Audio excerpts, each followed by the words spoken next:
All right. Good morning, everyone. Before, um, yeah, I'm just gonna share the stream uh, really quickly.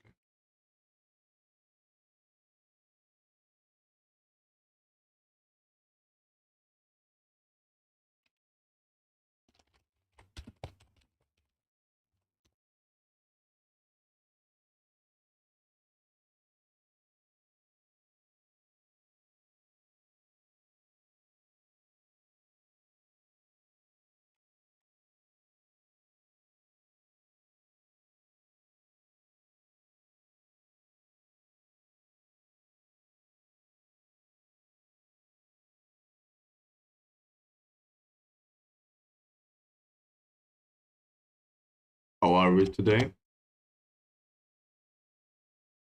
I'm finishing up the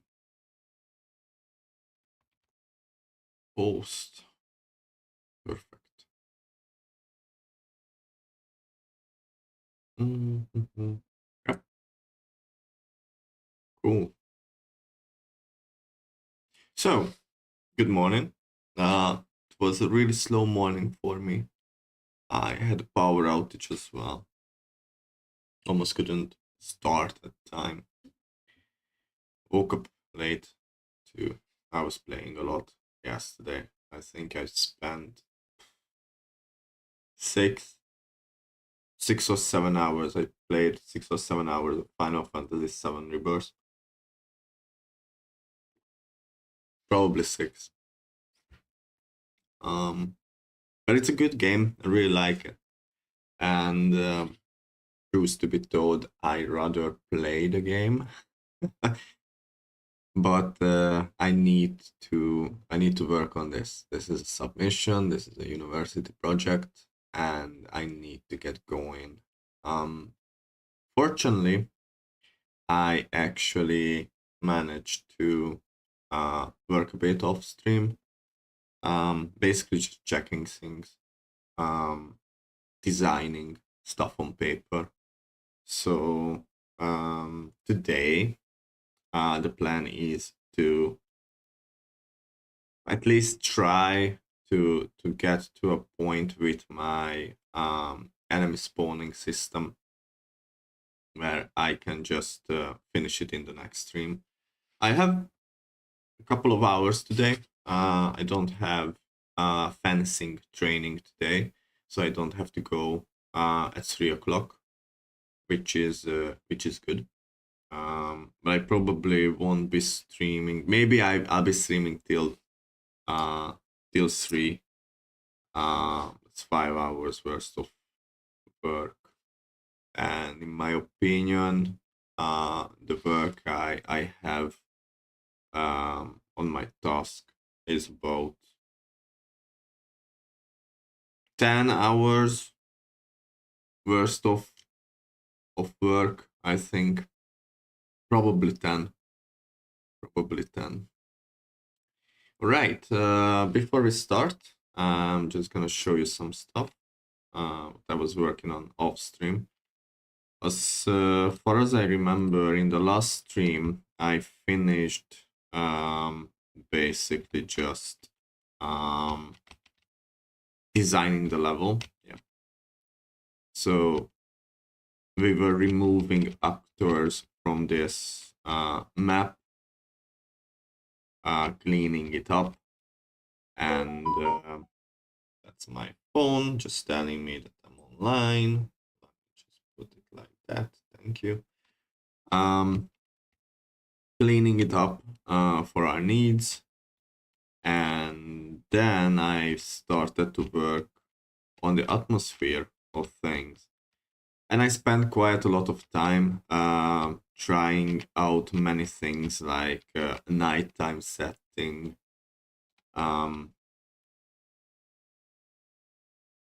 just blurring the background, using fogs as well and different colors. And basically I settled with that. I think it looks cool. Not quite what I had in mind, but I still like it. I'm still okay with this. Not entirely satisfied, but it has a nice vibe, and actually, uh, it ties quite well with the office map as well, because the office map has a really sunsetty setting, so it's okay. What I just thought about in the morning, actually, so because we have these puddles all over the place, and it's a really easy thing to do. Basically, it's just a mesh paint. Um, mesh paint. Yes, it is a mesh paint. So the white is paint. See, the white painting it, and the black removes it. So it's really easy to paint over all this stuff for this purposes. I'm probably going to remove all the paintings, all the puddles, and redo it by myself. Where's the brush size? Yes, thank you. Much better. So this is vertex painting, or I can just remove this thing. So if I just select, remove, yes, I can remove it.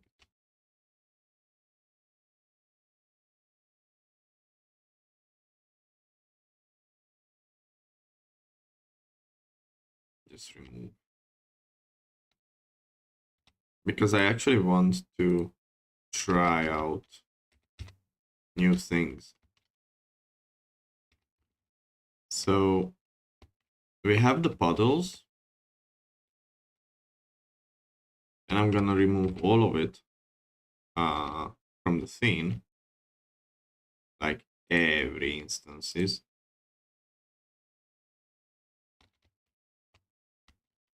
Later on, not now, because we have a different task in hand.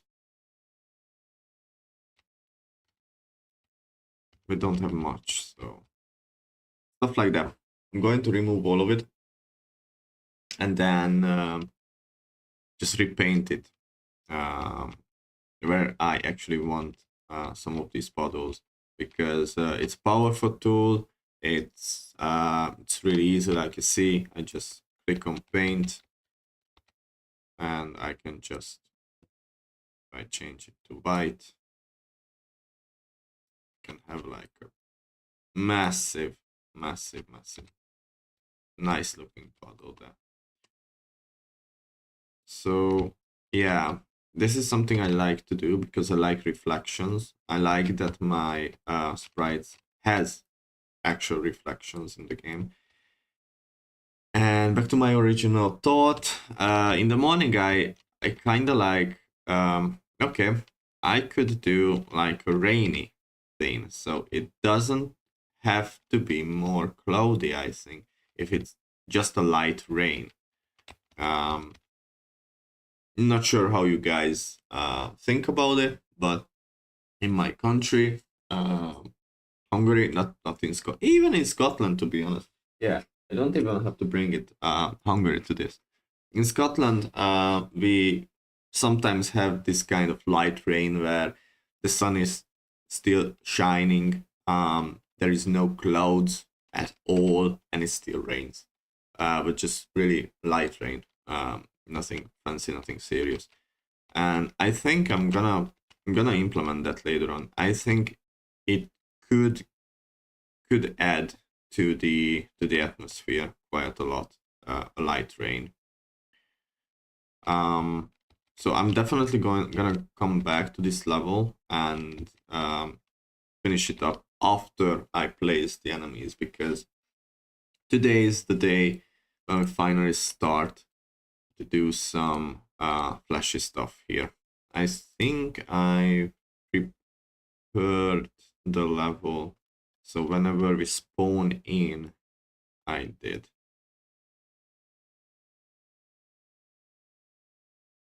Yes, I did.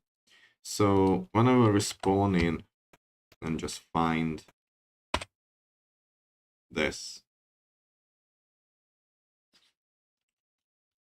We are here. What's up with the FPS?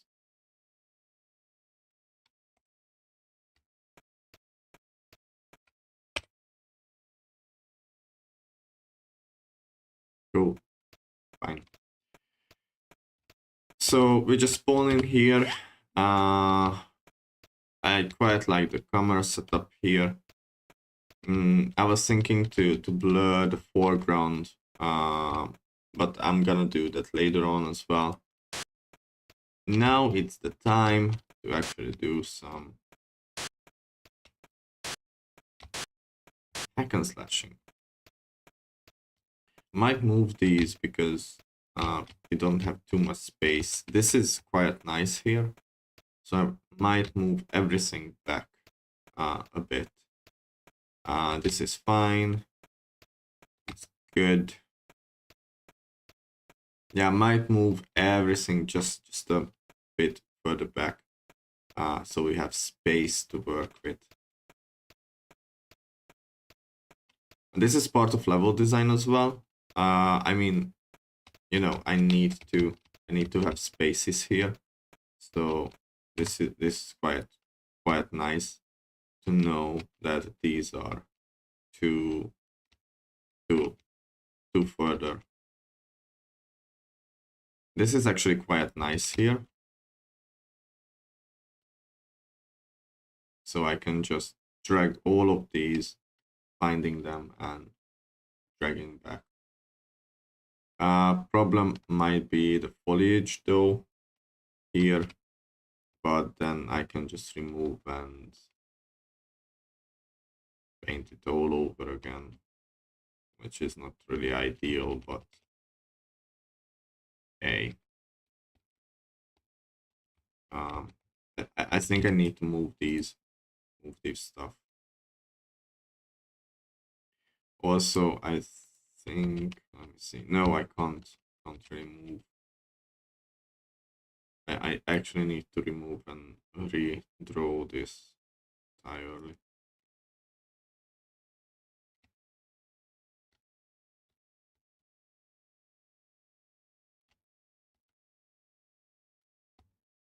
Which is just fine. It's not a problem at all. So, hack and slashing. So in this map, I will have two functions. The first one is gonna be, if I just go to the maps debug. So the first option is going to be this one, where camera looks down, as you can see, spawns an enemy. You need to kill the enemy. Wait a bit. I'm gonna re-implement this. I don't like it because you need to wait a lot and pick up the orb. And when you pick the orb up, camera thing comes back to follow you. This is the first thing that we need, and for that I am actually going to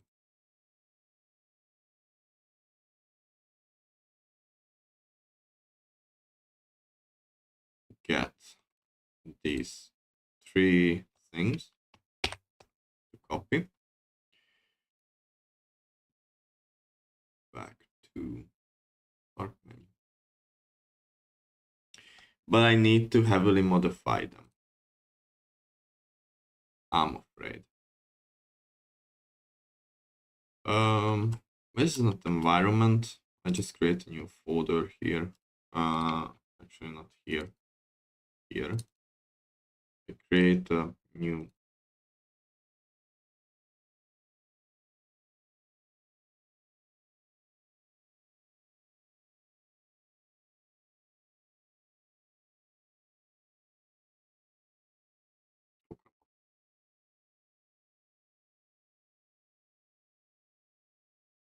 hide temporary only current level.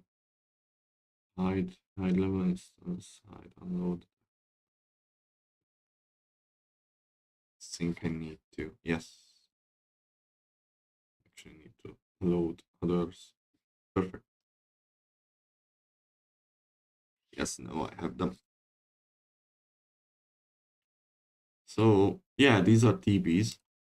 So I can create a new folder in here.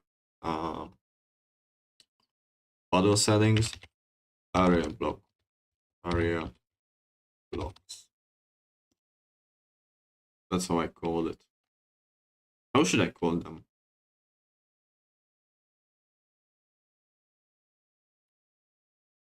Let's call it bottles. Bottles is fine. And I'm going to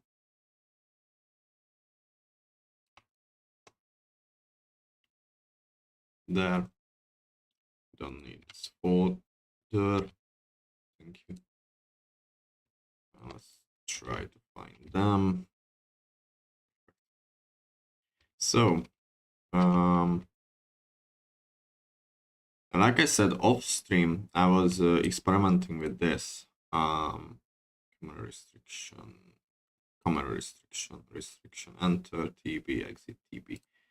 I think I don't have, so that's fine. What I need is I immediately need a BP. I'm just gonna show how it works. So right now, if I can get into my level select, thank you. By the way, I checked it in a stream, in a build. This level loads on my computer on an M2 drive in 5 seconds.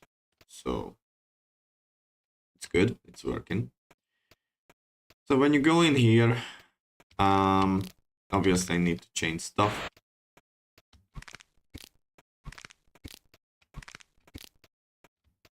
Because I didn't put it up, but as you can see, it's not in the middle at all.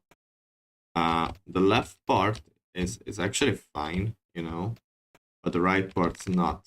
And there was this problem. In my character sprite, I had just a point where which is interacting with that particular actor. So I can show it to you.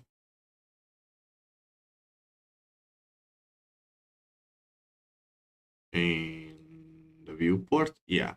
So I have this trigger in here, in in the middle of my character, and it was blocking this middle part. I couldn't get through, even though I set it right. Like the collision overlapping, not blocking. I even said to ignore it. It just, I don't know. I genuinely don't know why. It doesn't register on this particular map, while on the debug one it just works fine. It's really odd for me. Let me just put this up like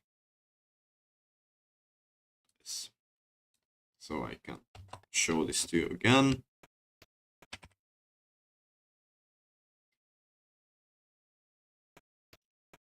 So when you go in,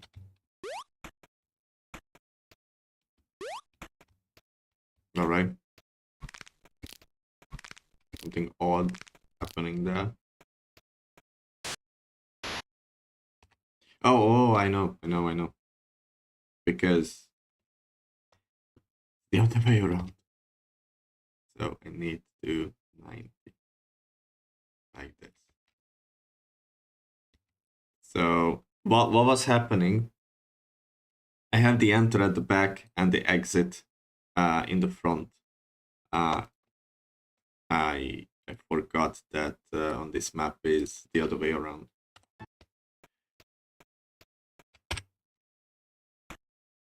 But when it's up like this and when it's set up correctly, this is just like going in, camera looks down. As you can see, it's not in the middle because I have trigger boxes in front of the character, and I could go in and just, you know, ignore those and set on different layers and different layers, different channels. They call it channels in Unreal Engine.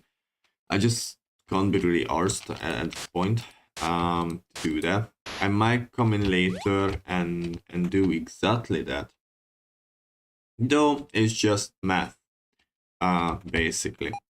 It's not a huge deal. I just needed basically offsetting the left and right part to this particular map, to this particular camera angle, and I have the values in here.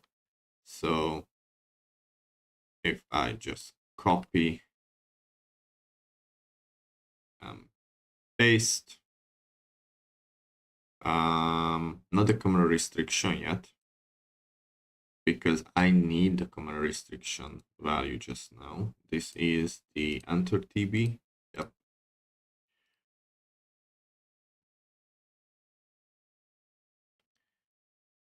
And let me just check this quickly. And this is gonna be PP bottle report.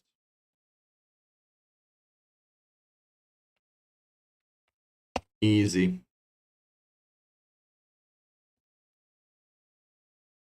EMJ.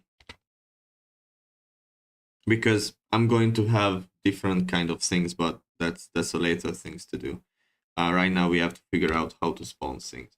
But basically I'm going to have an easy, a medium, and a hard bottle. I'm gonna need this. And now that we have it, I can copy the camera restriction there.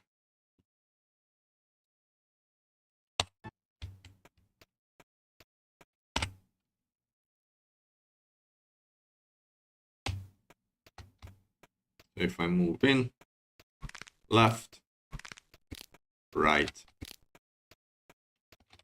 See, on the right, it's at the end of the screen, basically. On the left, it's really the end of the screen on both sides. It just works.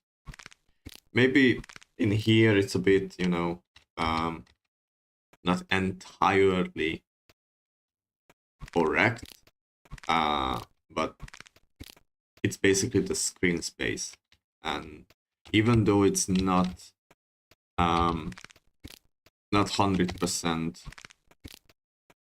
correct here, it's still working, and I'm happy. So I can just kill this thing. Mind that it's a debug enemy, and it spawns the red orb in, which needs to be much bigger, and then the camera just comes back to follow you. So it works, but I need to change a lot of things in here. And first of all, like I said, I need the blueprints bottles, and I'm just gonna create an actor blueprint BP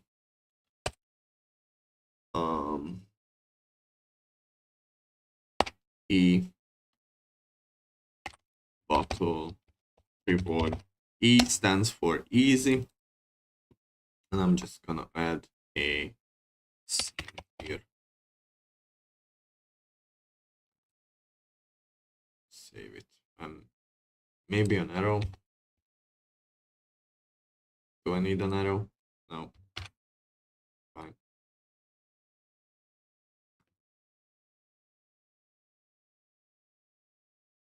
Well, yeah, I think I'm gonna put an arrow in here so I can see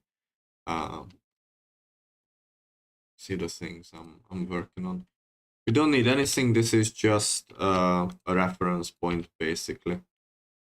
So we don't need to do any kind of code in here. We just have the arrow, so I can see where this one goes. I move it. And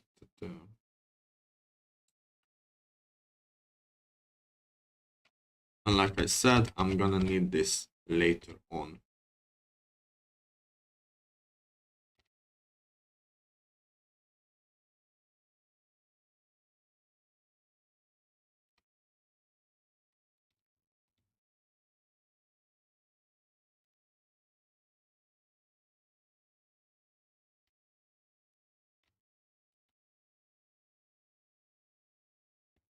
Essentially, I can set it to anywhere, but this is not the middle of it.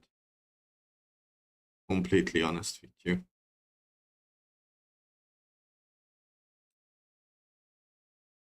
Right, so we have this. Need calculator. We have that.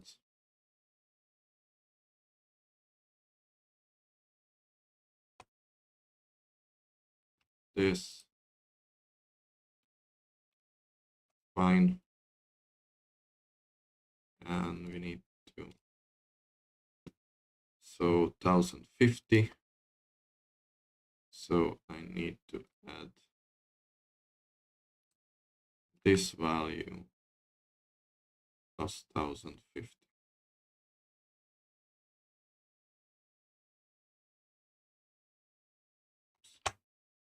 This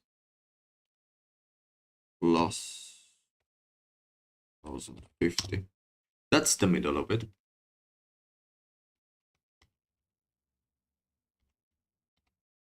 So this is the middle.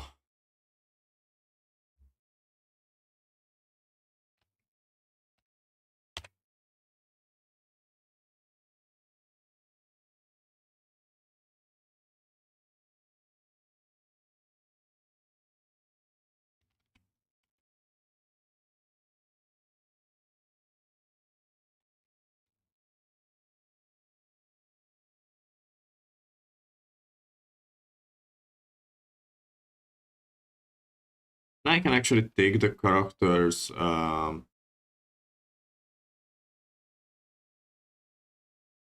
Y when I spawn it in. I can do that. Yeah. That's actually not the worst idea ever.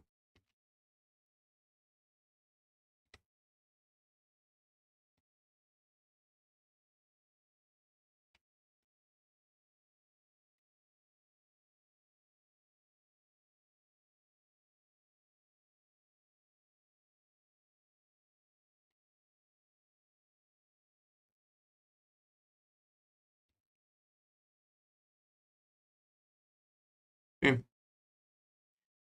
This.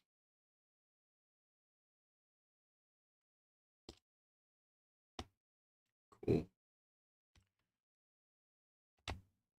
So you see, the only thing that really changed here is that I did an offset of the trigger. I could have done the other way around as well, but this is just works fine. And now the harder part, spawning enemies in and making it nice and easy. That's going to be the the coding bit, because I need to consider many things. So I wrote down some stuff in here, basically just designing the bottle settings. Also, I can show you one picture working on the level design. This is just the layout. So I just taken a screenshot basically.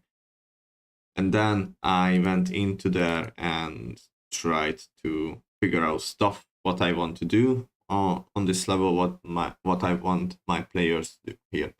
So basically, you need some keys to understand this level layout. Obviously, the black lines are the playable areas. So this is where you are able to go inside this shape here.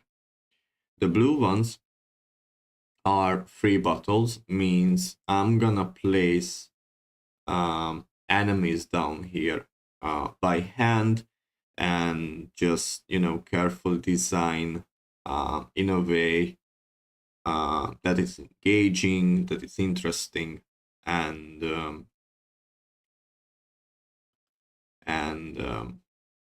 yeah.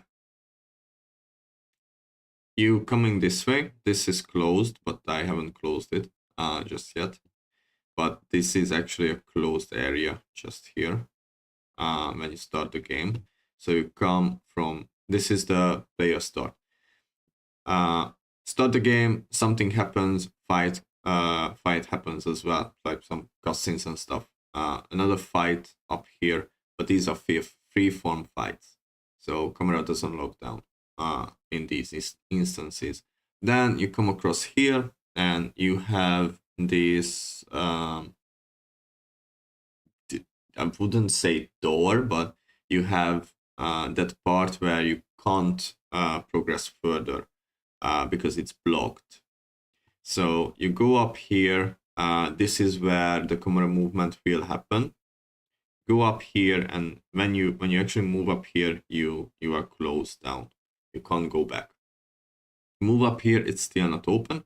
You move up here, you come here, you do some collecting. I'm not entirely sure yet how to do this, but probably like platformy or puzzly task. I'm going to design it later on, because that's the easier part. Like design a puzzle, it's much easier. I probably use some platforming. Not entirely sure about platforming, because even though you can jump and you can use double jump, it's hard to read the distance, especially on the y-axis between two objects. So it might be a maze that is still not hard, but you know, just try to find your way through things, or just jumping. But again, I have problem with jumpings. But when you got it, you collect it, so you come back, but this is closed, so you can't come back here. But this one actually opens up. There is fights here. You're going to have one statue here, so you can spend some currency. Come back here, go here. These are the enclosed areas. Probably easy, medium, easy. That you just do, and maybe going back and forth as well, to have some, you know, minutes on this game. And it's pretty common. It was pretty common back in the days as well, going back and forth of the levels. So probably easy, medium, easy, medium, something like that. Up here, this is an optional pass. So if you have currency and want to use it, you can go up here, collect this stuff. This is an optional something. Come back, free form of fights a statue again to save your progress. Basically, the statues are checkpoints. So I have to figure out the checkpoint system as well later on. I think it's pretty easy, the checkpoint system. At least I was thinking about it already, and in my head, it's I can design something easy and fairly mathematical.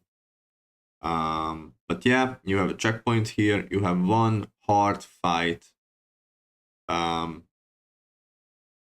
Probably a mini boss, and then level end.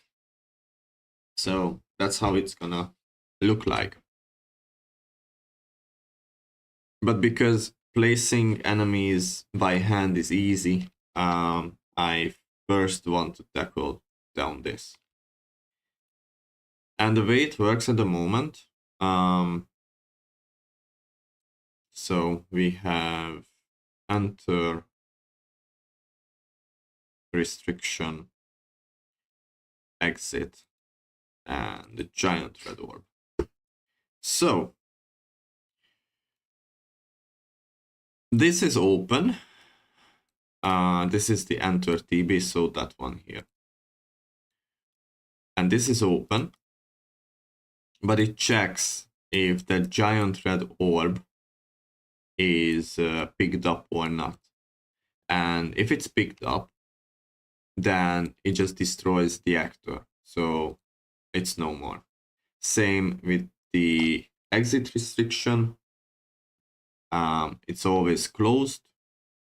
This one is opened by default, and the exit one is closed by default, so it's blocking the player. That's what I mean by closed. And it does the same thing, checking if the giant red orb, which you've seen spawning in, first of all, if it's valid, and if it's valid, then it just checks if it's picked up or not, and if it's picked up, destroys the actor. So again, that one at the back, it's alive, or it's on the map up until the point till you pick up the red orb, your reward. And the camera restriction, fairly easy. We just get the camera here, and I actually don't need an iteration because I figured out the way to do that from instance to instance. So we don't need that. We get the restriction, enter TB here, and then if we collide, if we basically overlap with this, with the player character, then we set to enter.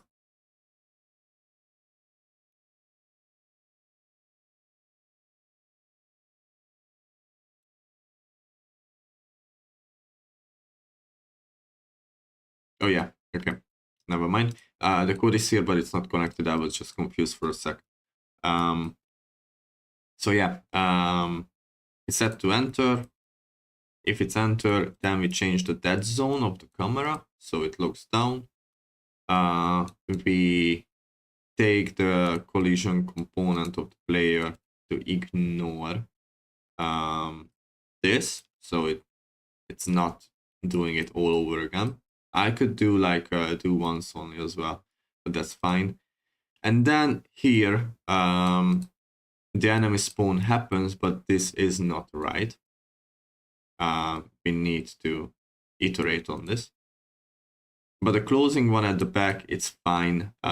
We actually need to close down the area. So this is the part that we need to redo here, because at this moment only spawns one enemy, and then we check if that enemy is alive.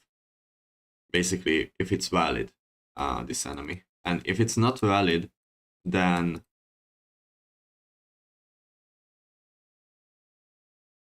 it just spawns the red orb, which is not ideal because we only can do that with one particular enemy. But I need to spawn multiple enemies here.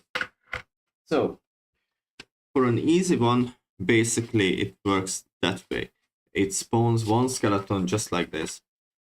Then when you kill the one skeleton, it spawns 3 other skeletons, probably 1 here, 2 back. And then when you killed all 3 skeletons, it spawns 1 ranged enemy, and those ranged enemies, when you kill it, then it spawns the red orb to pick it up. Let's get to this. Obviously, I'm going to use helpers on this. I found a really nice tutorial, and I went through it, and I kind of understand the code as well. It's not like I can do everything on my own, or I can just come up stuff. I can, because I know a lot, but it's always nice to learn new things, especially if I haven't done something like this before. Back to the red orb. This is just so it's a dynamic material. Basically it glows. That's what it is.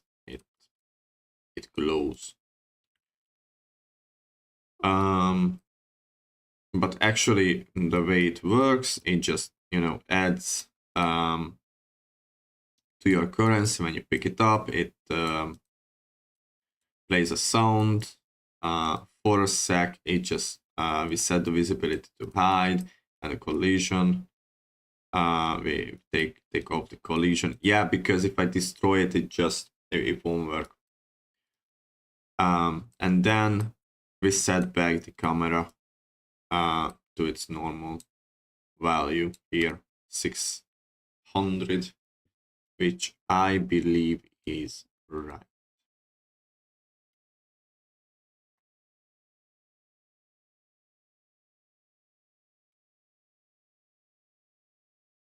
$250. Oh, it's actually 800. The offset, but that's not Y offset. That's the dead zone. What is the X dead zone? Is 0. So we need to set. Oh, we lerp it. We lerp it from 60, but I changed the from 1200. So we just change it 1200 as well. Okay, let's get to this.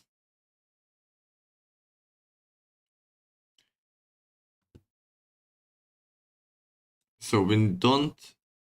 We're actually going to need these ones as well, but just later on. The enter and the exit and this, because in the command restriction it spawns here, and I can get the location of the player character and that beep there. But first things first,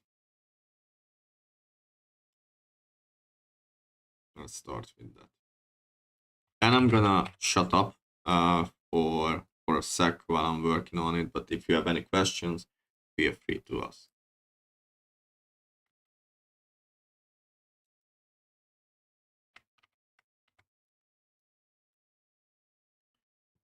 Camera.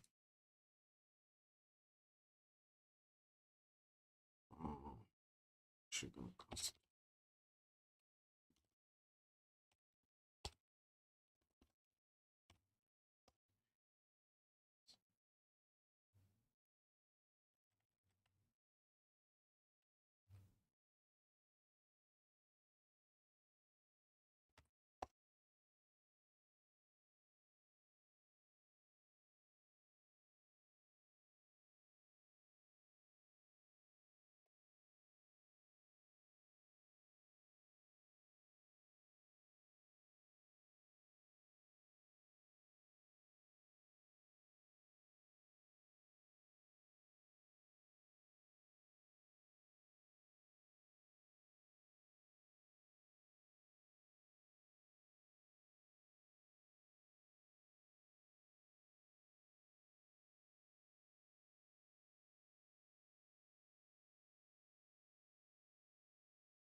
So now I am going to duplicate these medium odd rewards.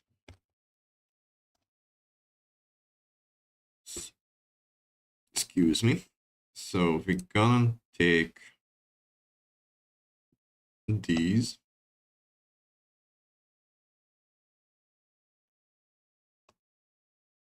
and copy there. We're gonna take the rewards, copy there, and move this one here.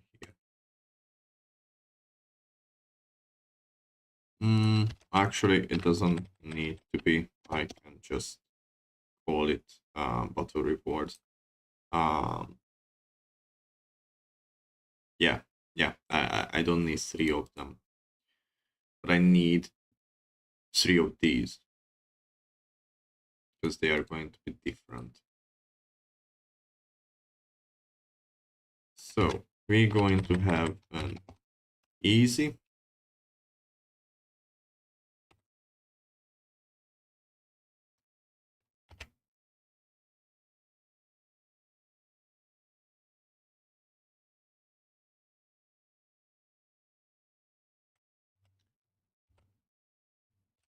um,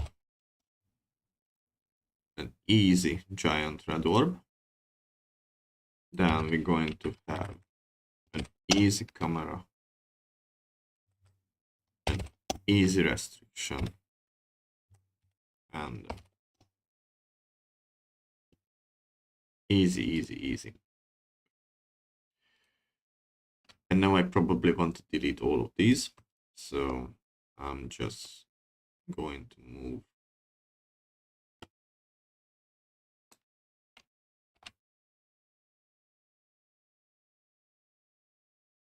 that one here. This is the enter.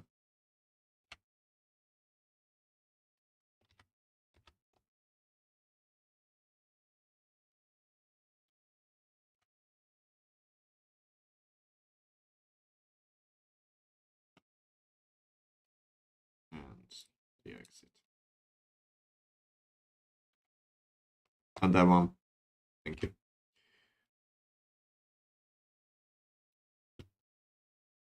Okay.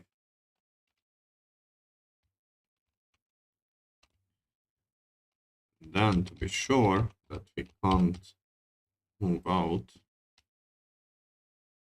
yeah, it needs to be longer.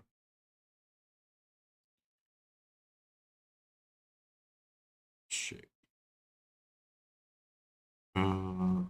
On the Y.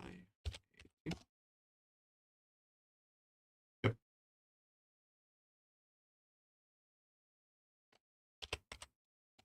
Obviously, I can save this.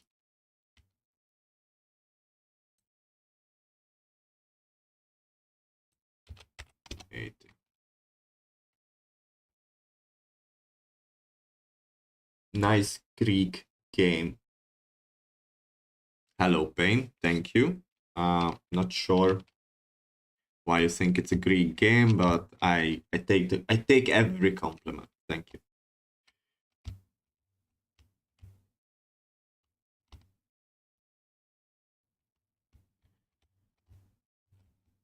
All right. So if I just let's check, but now I shouldn't be able to try and find my way out from that lock.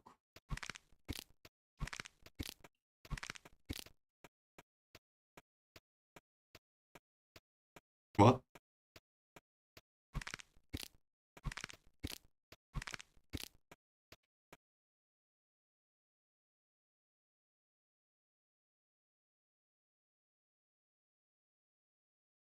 Oh, never mind.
collision, war, collision, camera, skeleton. Yep. Okay. This.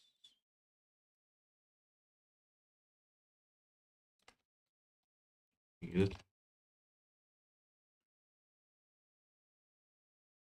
Okay, let's give it another try.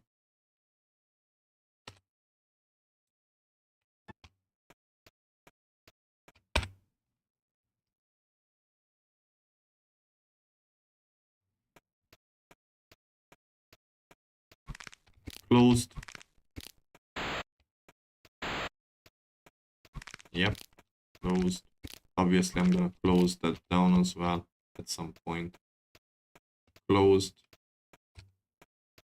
And that part in the front, I haven't closed it yet, but I'm going to.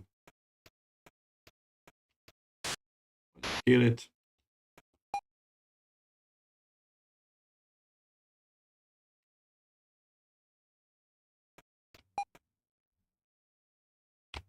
Yeah. Okay. So.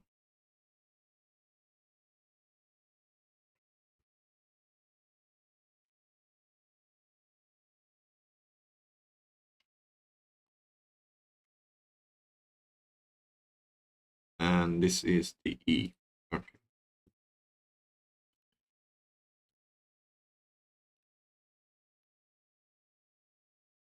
So obviously we need to do this, so that's fine.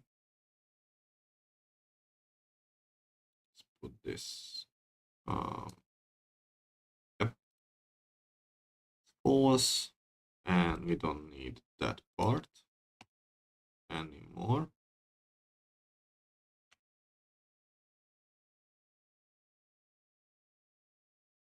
Put this.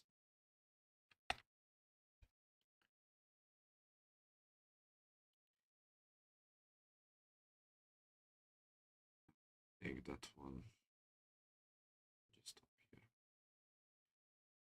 Because we're gonna need a tick event much later. So custom event.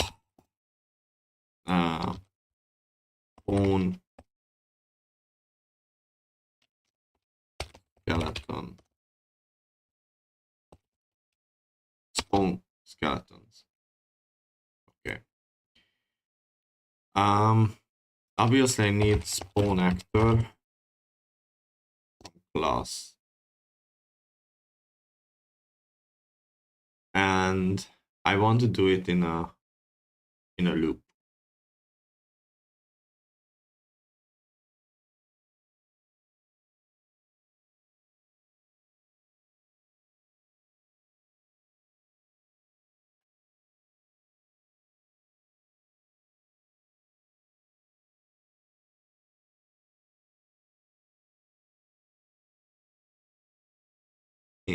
Actually not in a loop.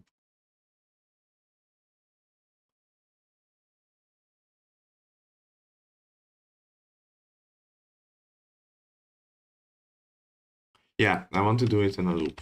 For loop. Just a normal for loop.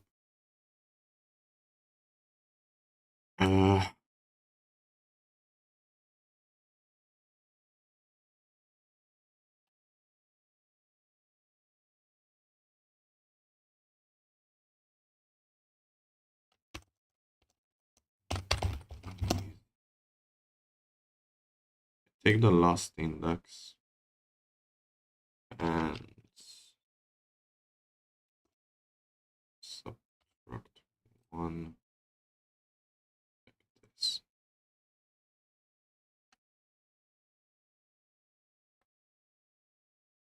Or we could start from, from one.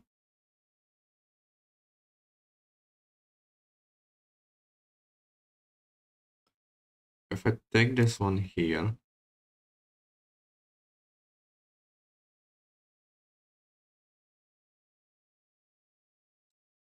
so this is going to be the number of enemies, and this is the enemy type let's say. And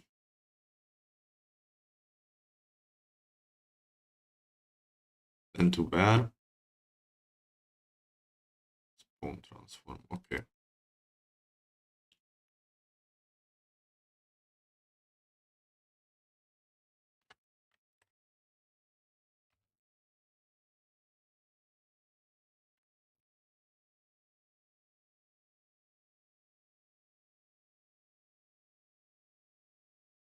And I probably make all of these instance editable.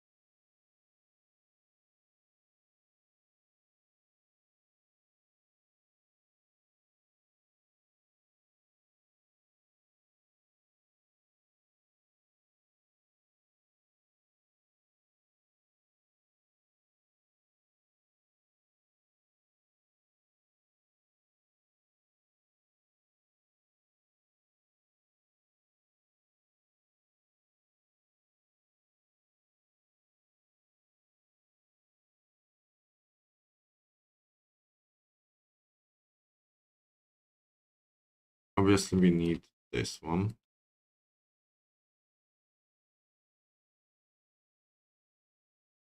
Actually, we can close it down. That's fine. We can close it down before spawning in. Shouldn't be a problem at all.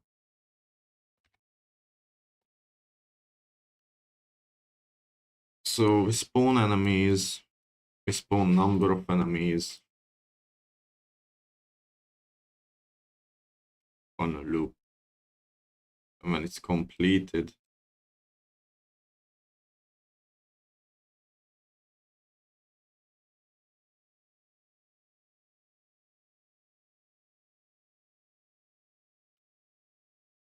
so if I just call this spawn enemies here,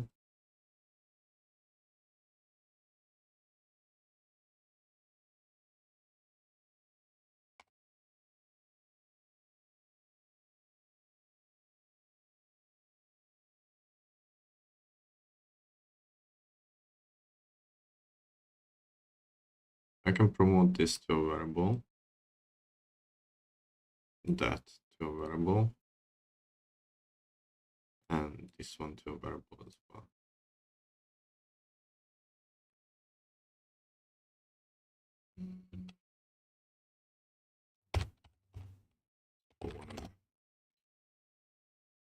So number, type, and transform, and I want them to instance editable.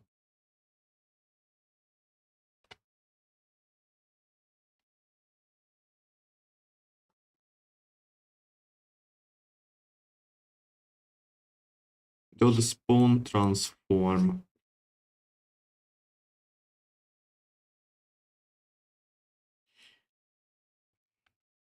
If I do that way, the spawn transform, then every enemy will spawn in the exact same location.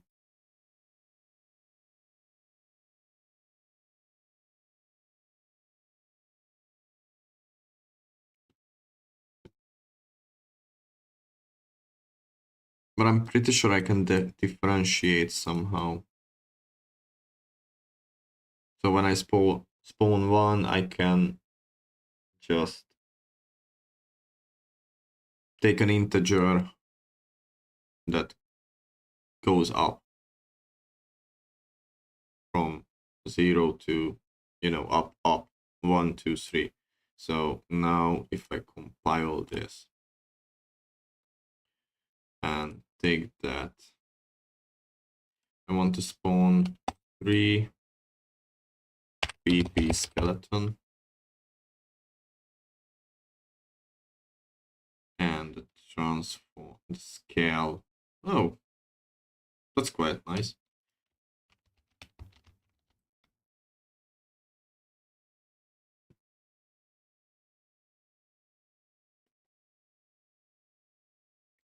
Skeleton, skeleton.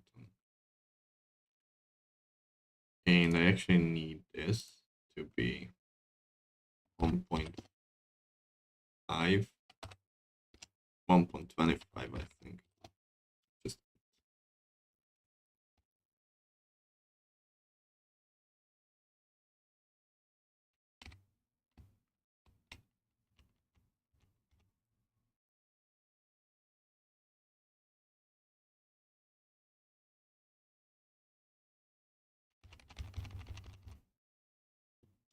yeah, there's another problem. This won't trigger um the attacking part, and I need to put back so I can't see it spawning, but this one needs to be bigger. So what I can do though, I can go to blueprints. I can go, let's say, enemies, and in the enemy, I can duplicate and call it boned skeleton, pp boned skeleton.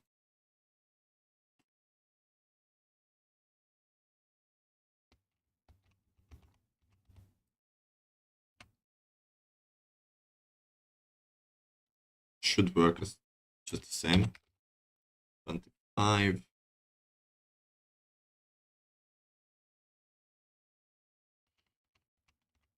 Make sure that this is the right spot. To 1, 2,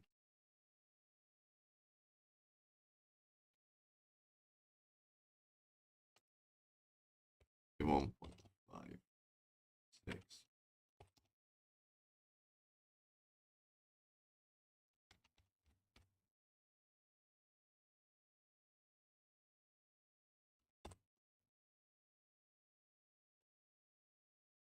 Six.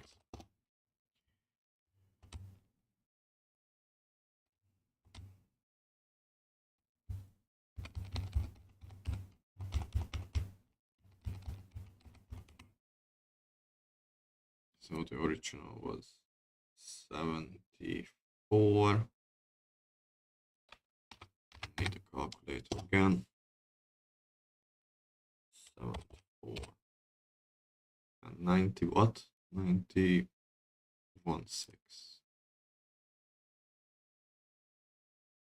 17.6.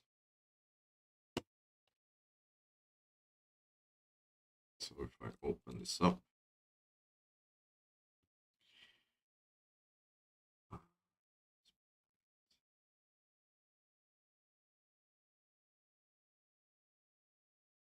I think that's fine.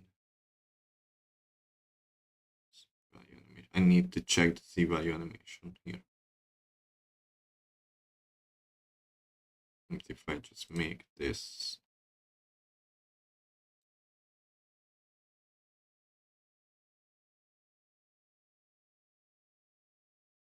yep.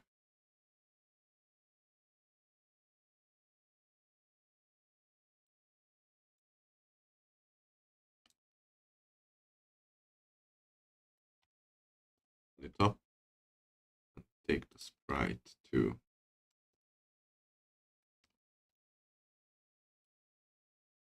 is that right?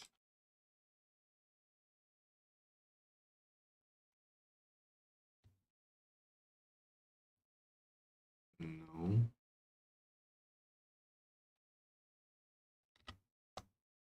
No, of course.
9.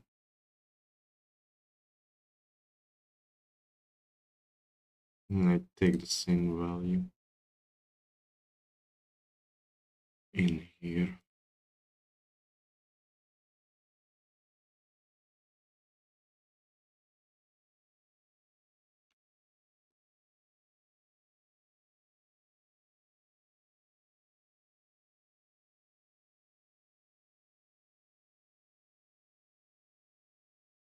Need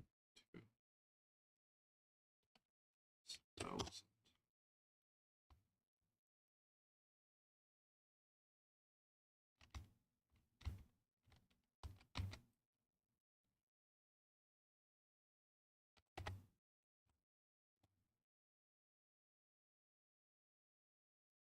So let's put back here.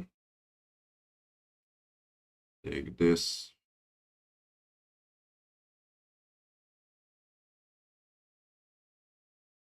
And this is going to be the transform. Paste.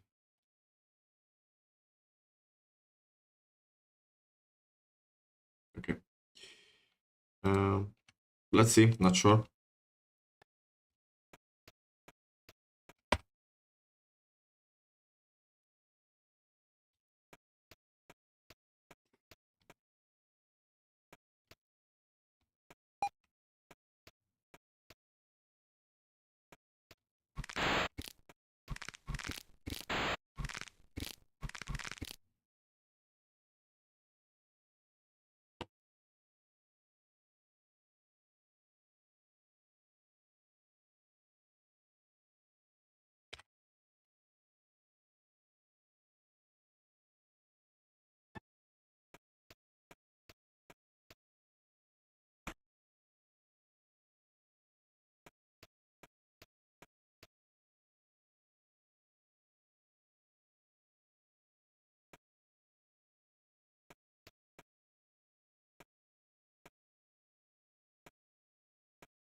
Ah,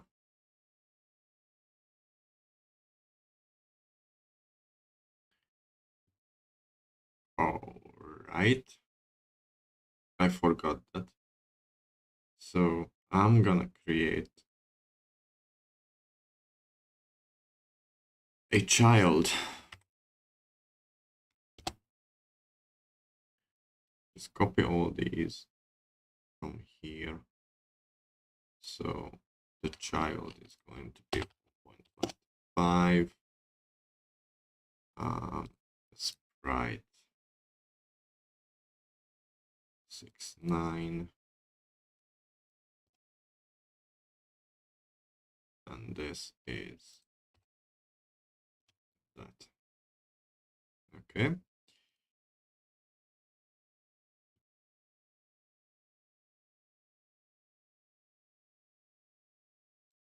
Yep, we need this.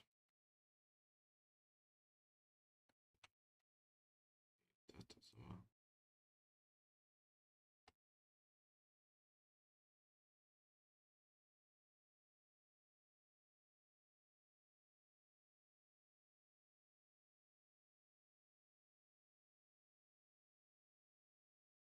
Is this instance edible?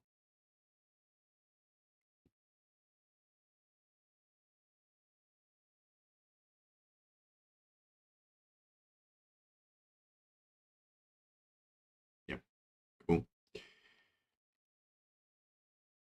X, X, Z. Probably the Z. I need to check this.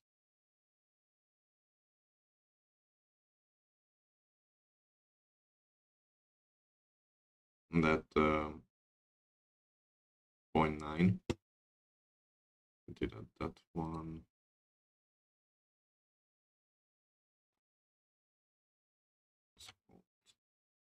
Yes.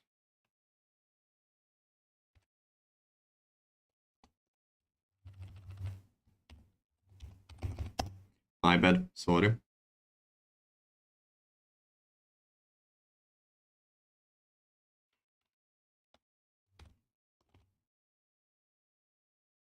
Okay, again.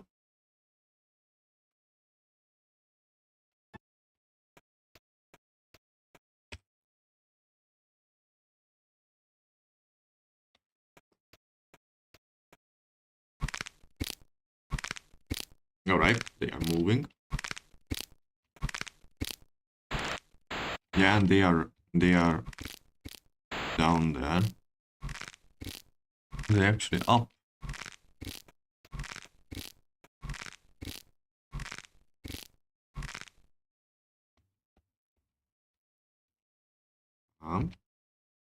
Okay.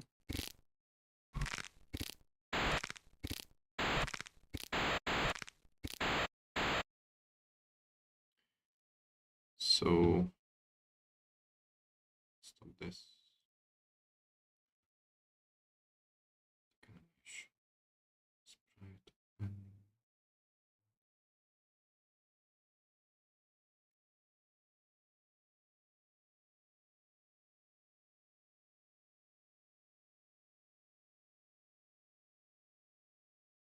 What it was.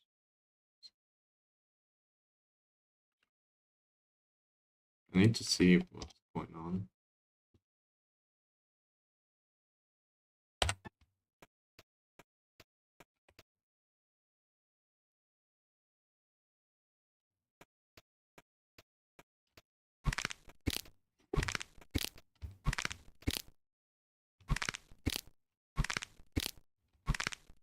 Okay.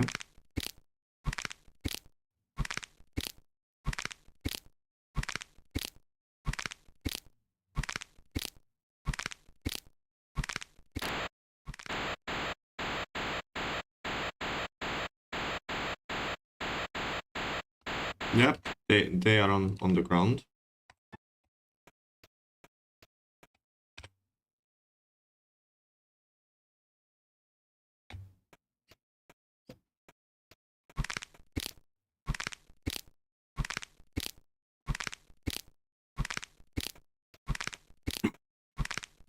Excuse me.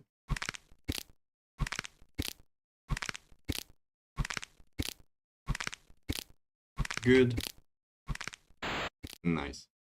So now we have 3 spawned, which is nice. What I could do though, so they are not in line, basically.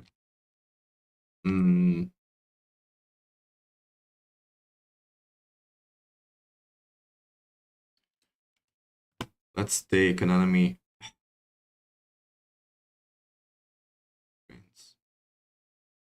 Bottles.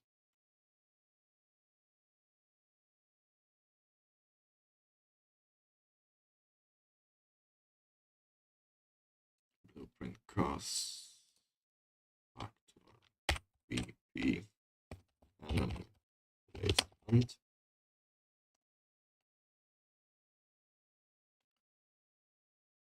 On the scene. Not an arrow. Make this that.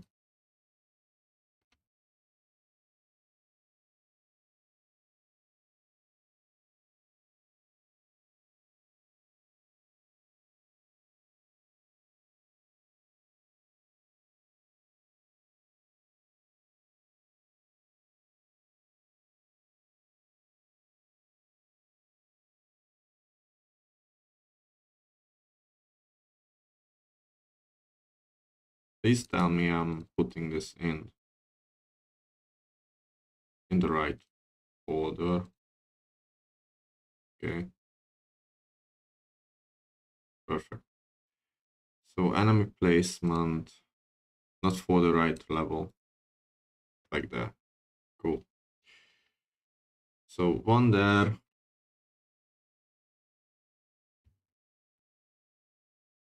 And another one at the back. I'm just going to 330. Okay.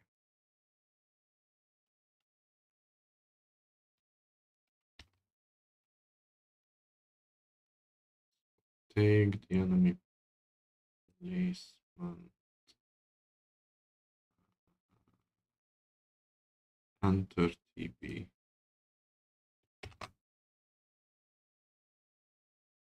Placement there plus insert.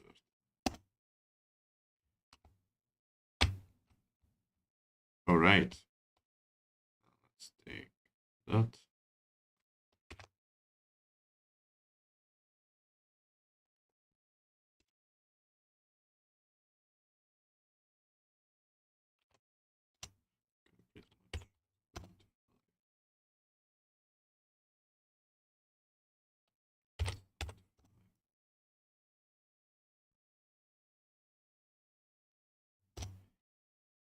Okay, so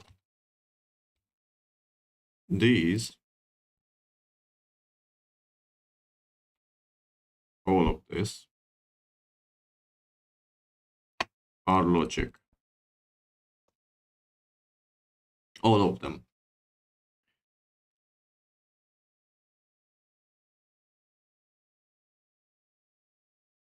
For that, I can change this rotation to minus 280 and that one to 90.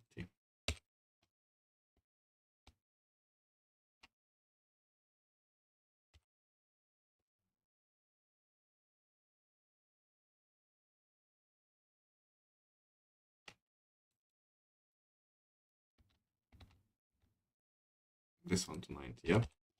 Yep. Okay. So enemies from there, enemies from there, and there is the actual reward placement. So we come, don't mind the red orb.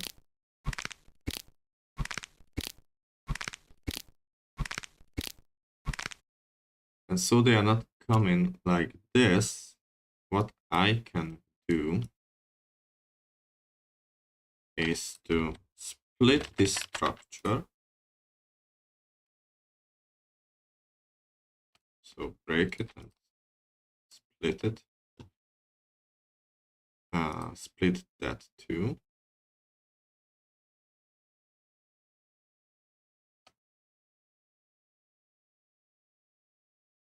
No, sorry.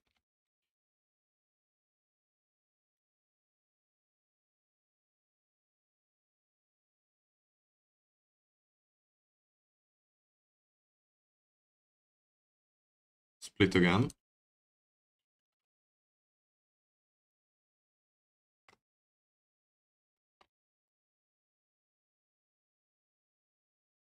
Split this one again. So we can get us a variable set promote to variable variable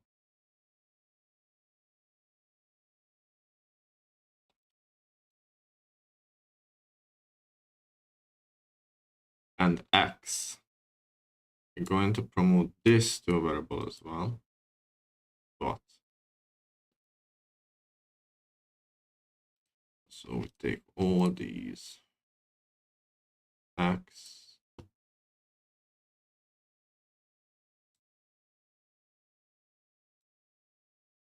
scale is lost. Station scale. And these are actually fine, but the x I can add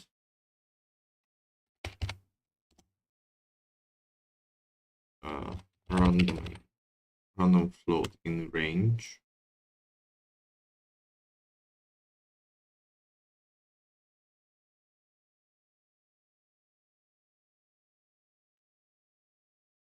And probably I don't want to go really crazy about that one.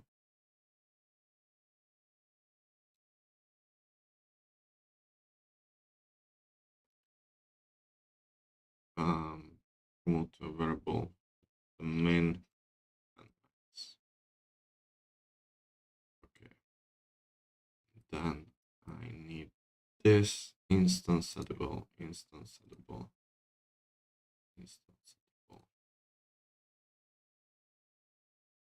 C Y, and I need these two to be instance settable. And this is gonna call it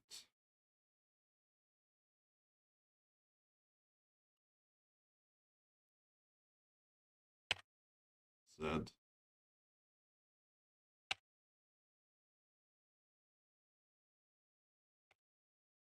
Y X. So Z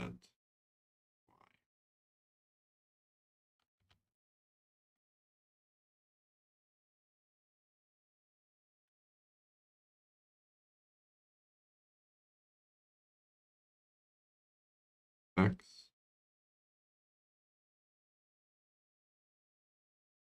Y Z. Okay.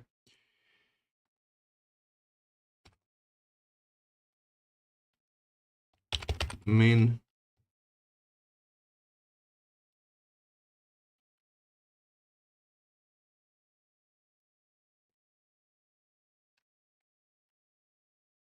location.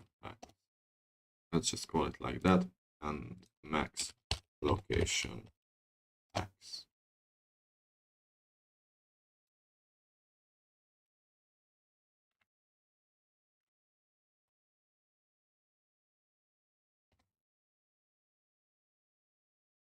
Instance settable, instance settable.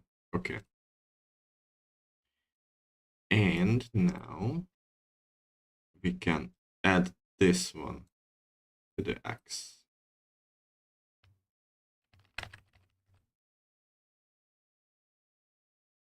We go back here, scale, rotation.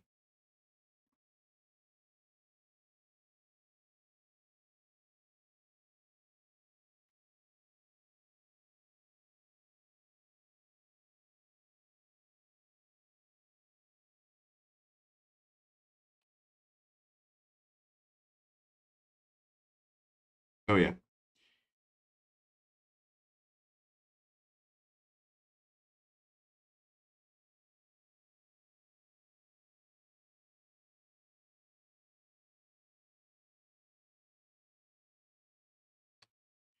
I need to add this to here. Another location. That's the X one, yeah? Yeah. Perfect.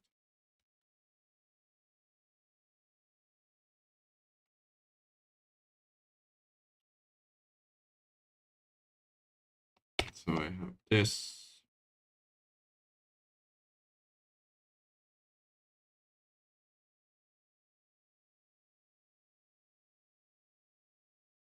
Not entirely right, but I can call these. I can custom get the locations of those. Might be better. Yeah.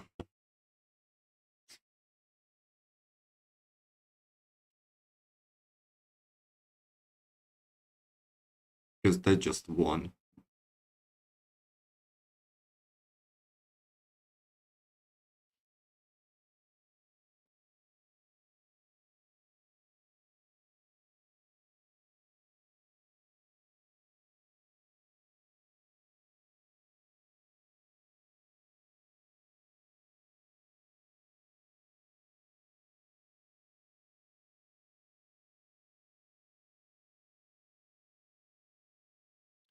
My problem with this, I think it's gonna be that I don't have to. Yeah. because they are the same.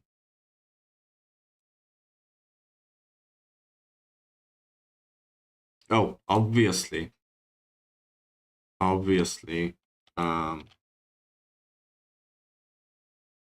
I can have different of each, and then I can differentiate. Oh, okay, I'm missing. Is this the best?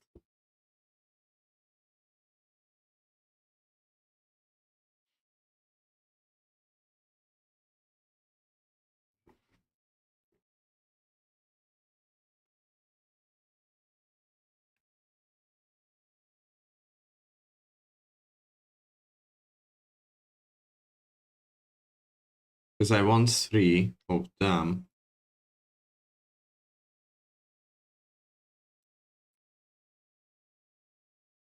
In each.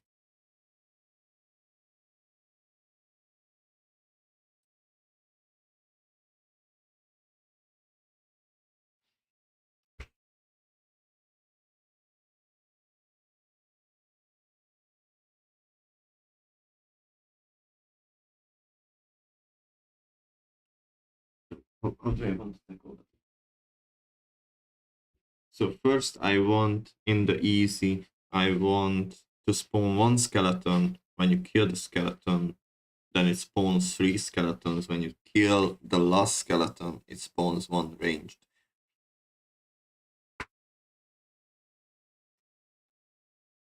What is just skeleton?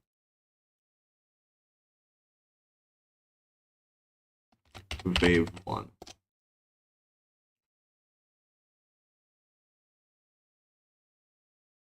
And these are all wave 1s. Wave 2, wave 3.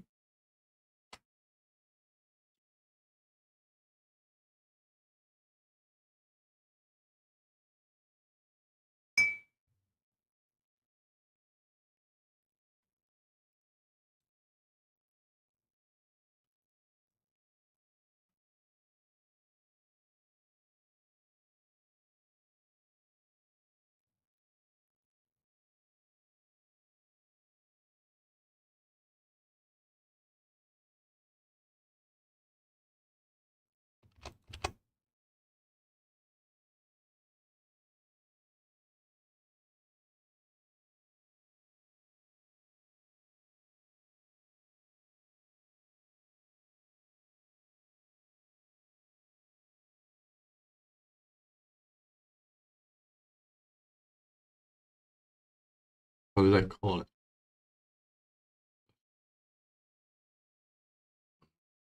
Placement.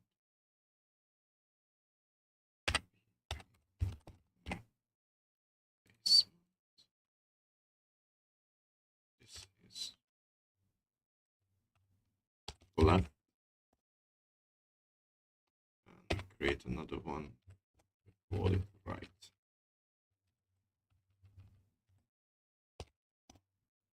Right. Get the arrow on the date.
Okay, do it later. So left, right. Right.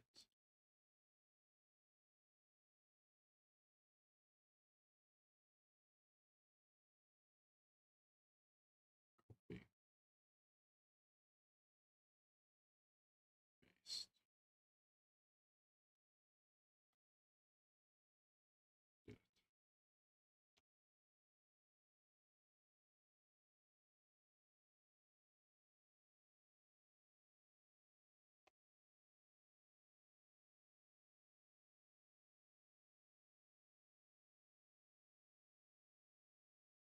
Okay.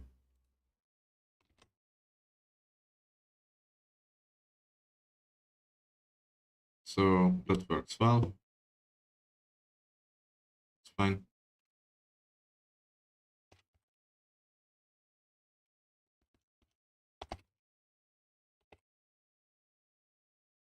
Left,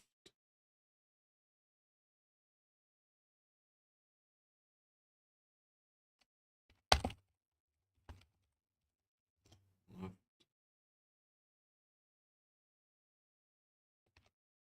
other one.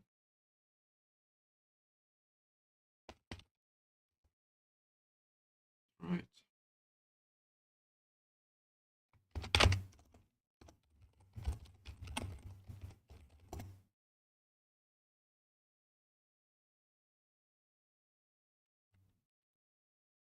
Okay.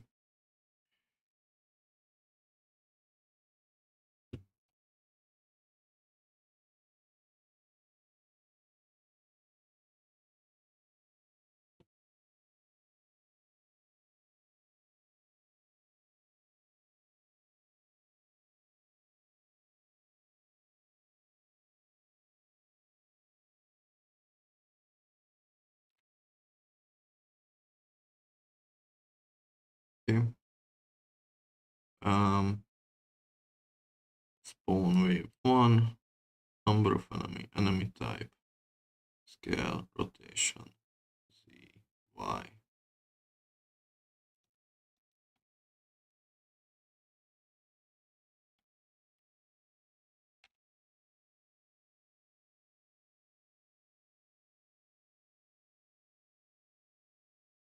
We take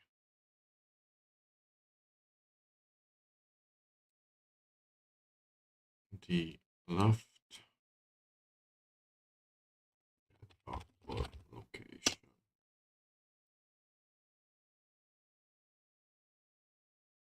Split the structure.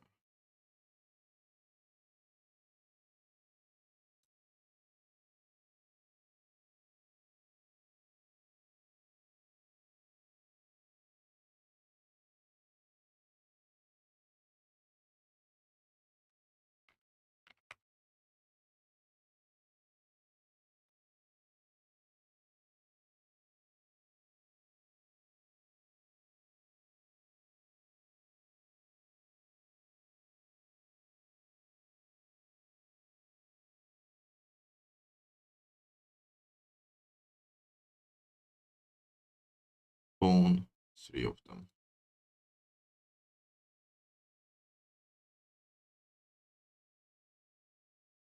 Sec. 1 sec. And add.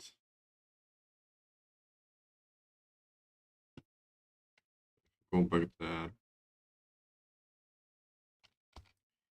Now, if we add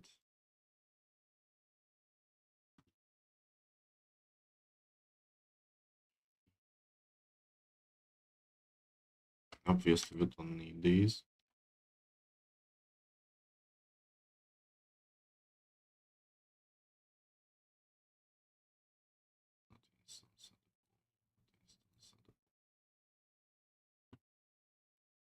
Just these two.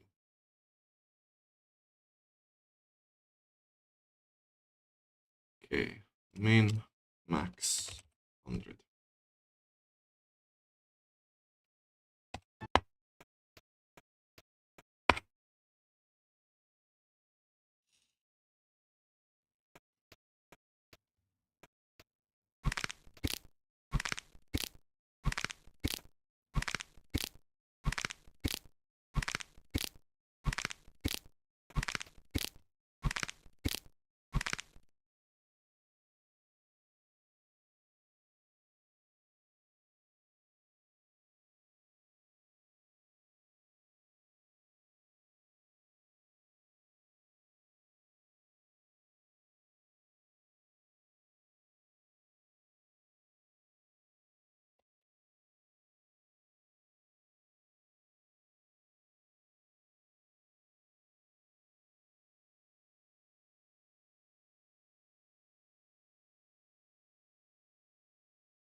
No, I actually have a tick here.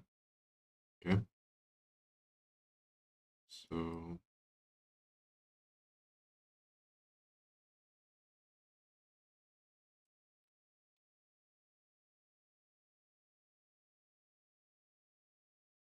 give me a random location. I'm gonna take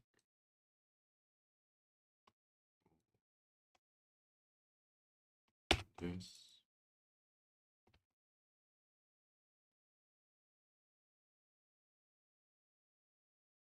Promote this to a variable.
Just want to try out something. Not gonna implement that way.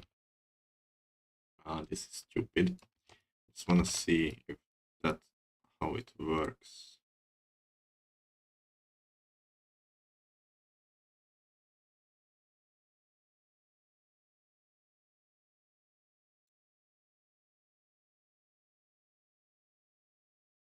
Okay. One.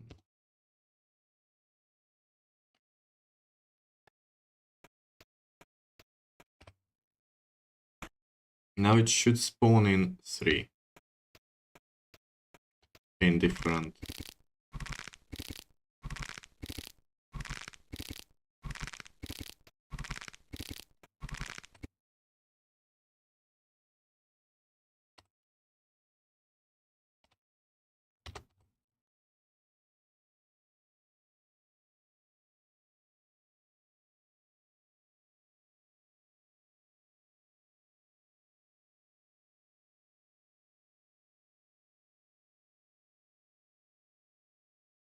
Not the X, the Y value. No, this is X.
Okay.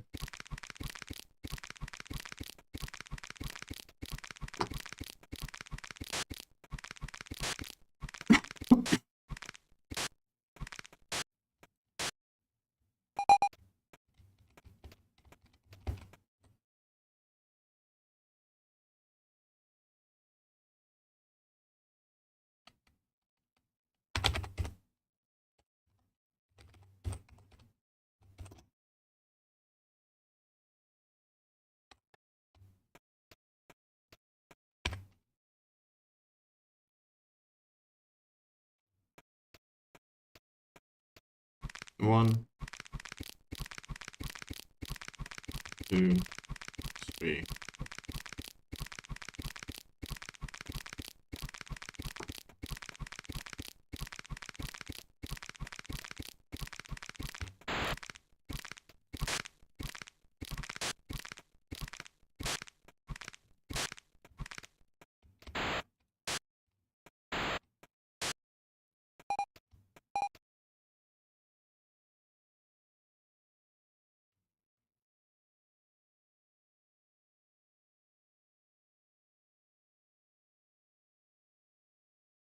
On the same thing.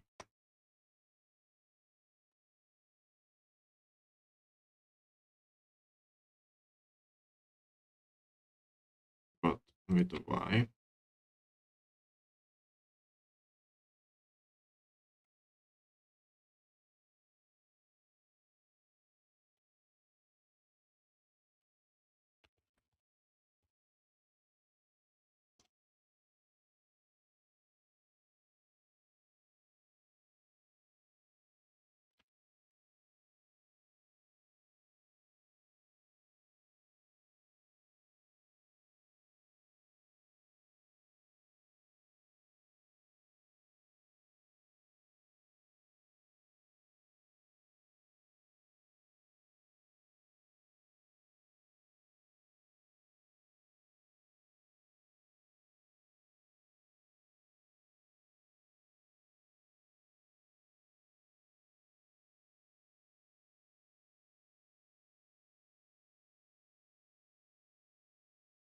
And I don't really, yeah, I need to call it on tick. Yes. Silly me. Yes, I need to call it.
Obviously, we can get this to higher level.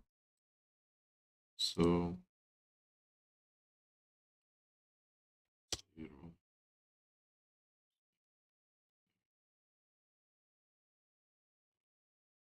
Scale.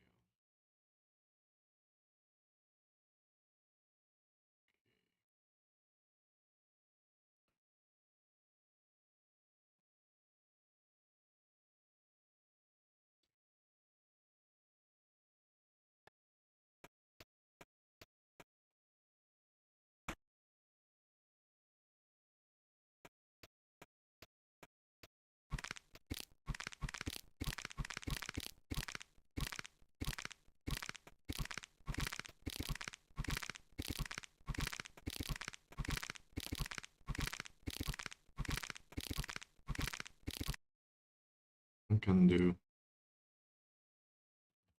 500, 500.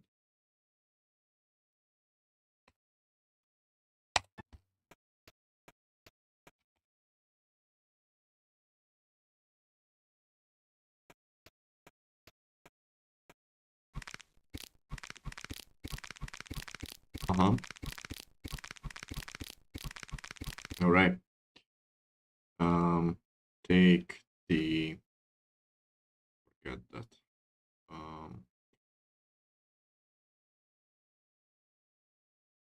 The spawned one, the aggro range to, just to be sure we are in range, no matter where it spawns.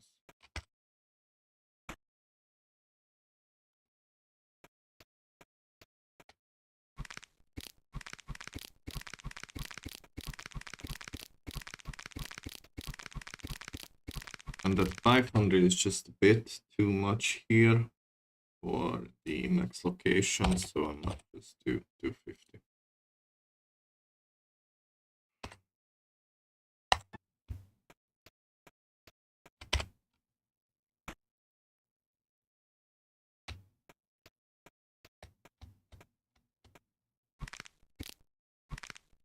$500, yeah.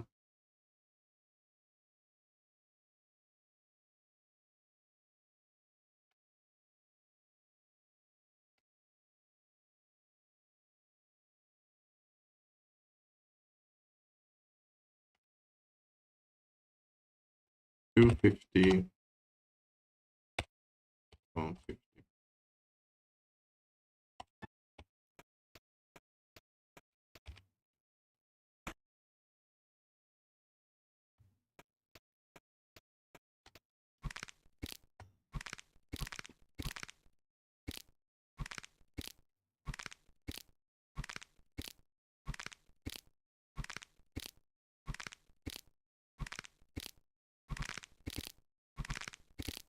Where's the third one?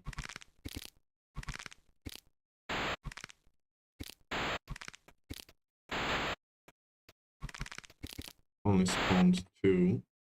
Maybe it spawned into something.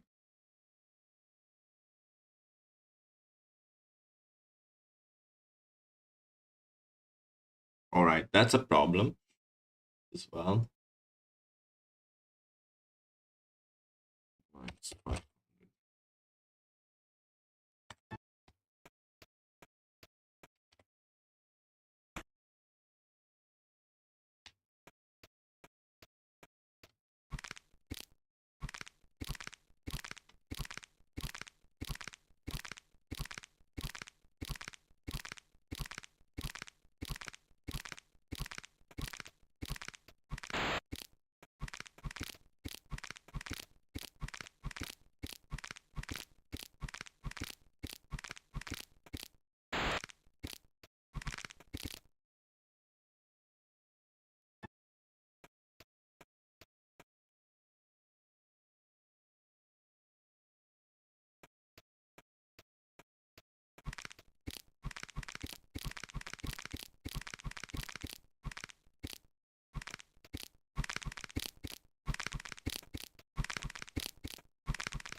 Make it nice and big.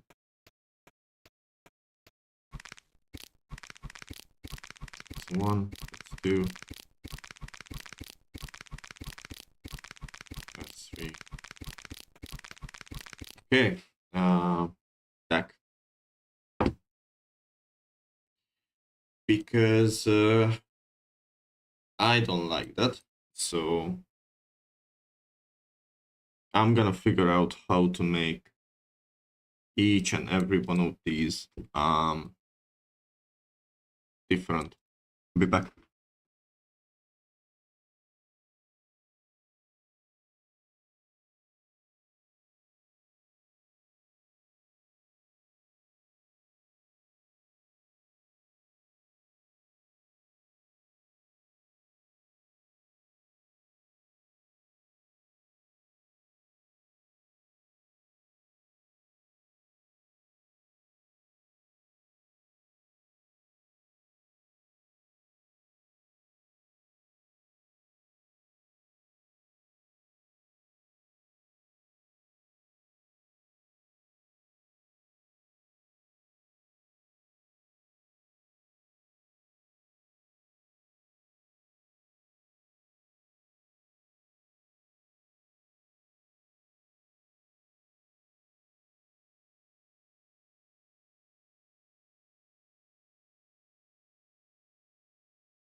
Well, I think this is actually easy.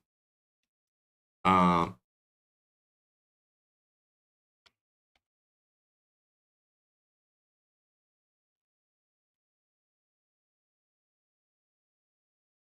let me see. Yeah, it shouldn't be much of a trouble after all. Okay. The take all these stuff. Yes, and you as well.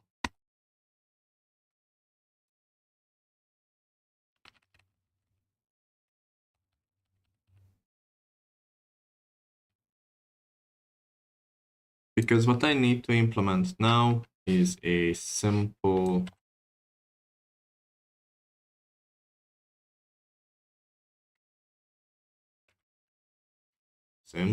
not simple, but um actually a custom event, another one, because that's good. Spawns the enemy in.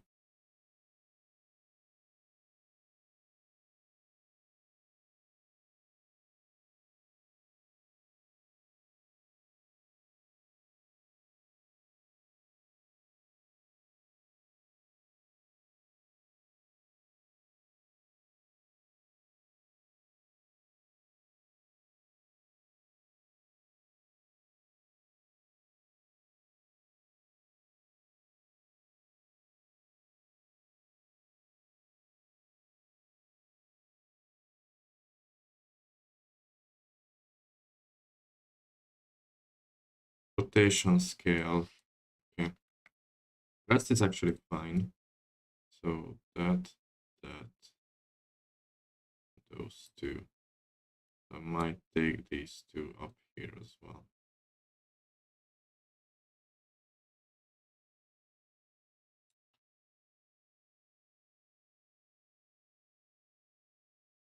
Like that.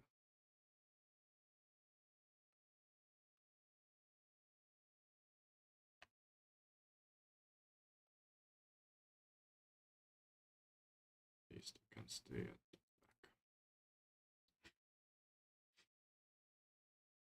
Because now I can move on, I think. See that second tutorial in the meantime.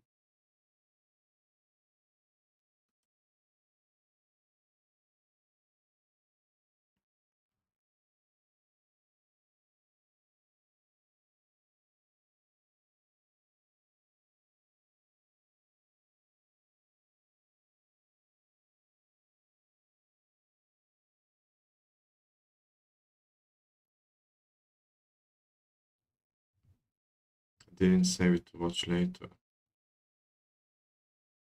Okay.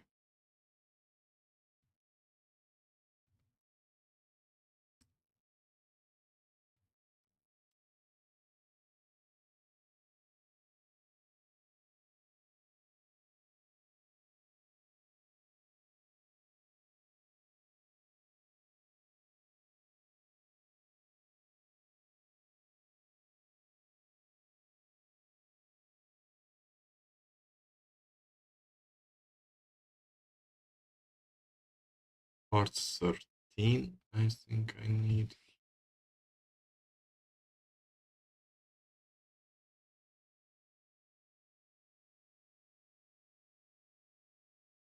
Part 12.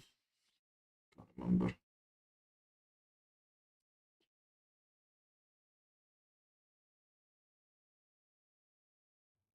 Yes.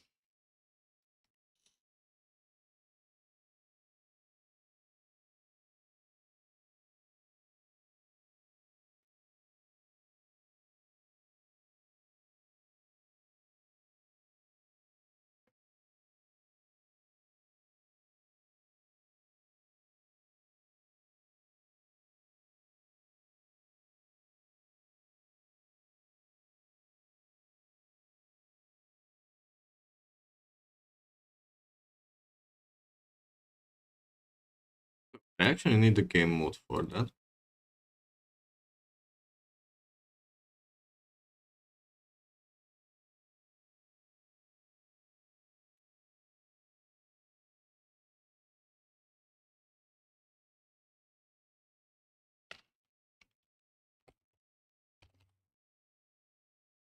1, 2.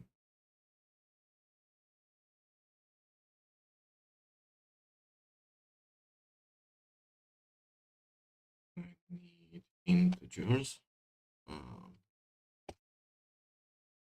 Enemies alive.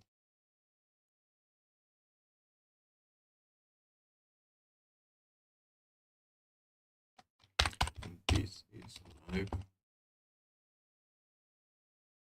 Int. Need another int.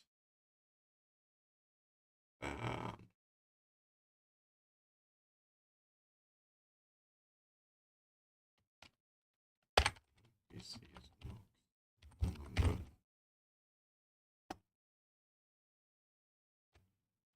This is current NPC number, not NPC. Okay. I have an increase NPCs and a decrease NPCs. So I take the current and comment it.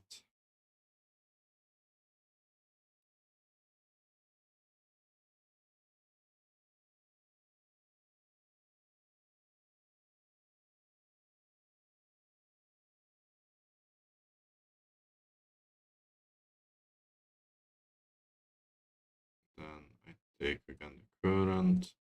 And what's the word? Decrement? Yes.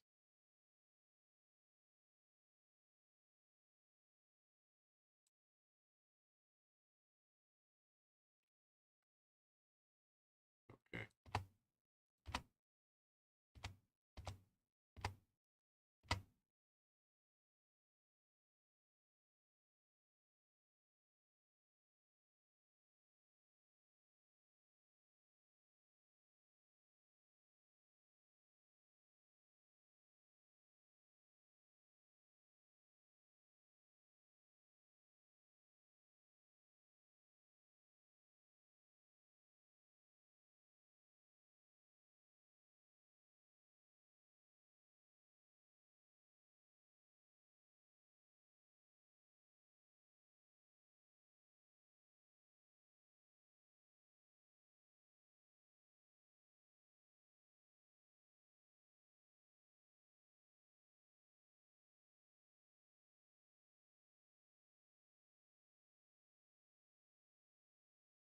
But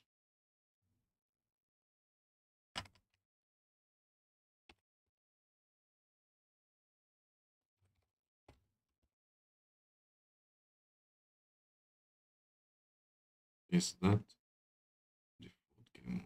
All right. Game mode, I think. Get game mode.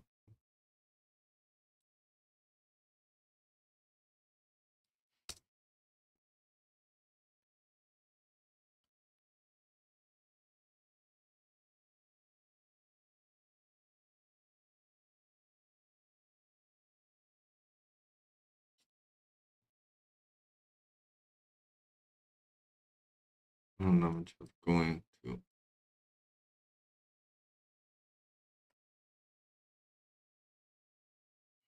promote it to a variable.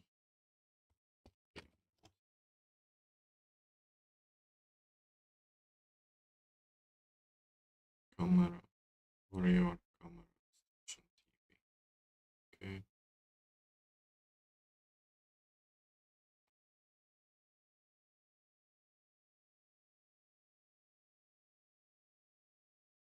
All right.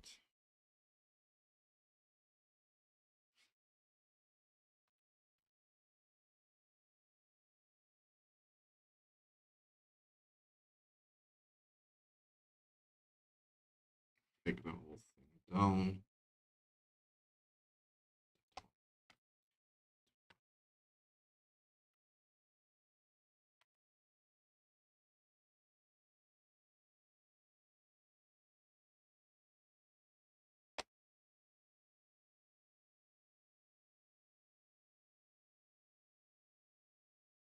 This is a leftover code. I'm gonna need it later on.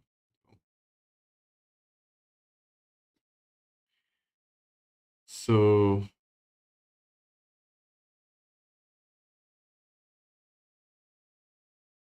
after we spawn an enemy, we increase that value.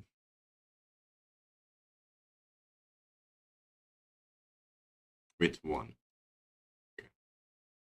So this.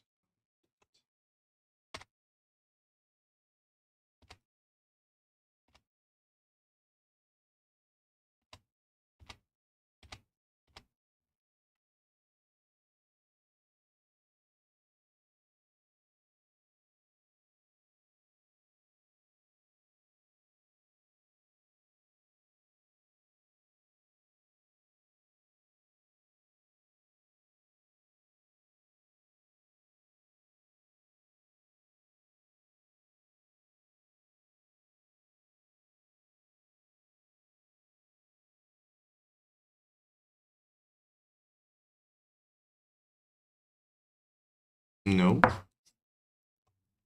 not here. When we spawn it.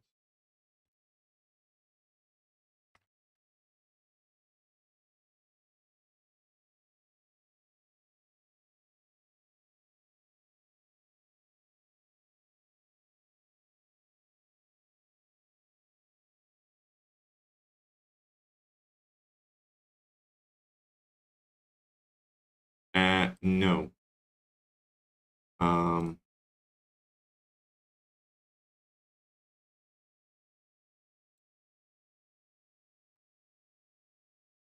I'm actually gonna check this because I need that one here.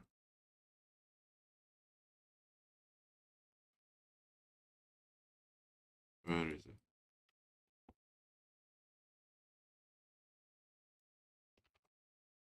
So I'm big in play. We do that, then we increase it 1.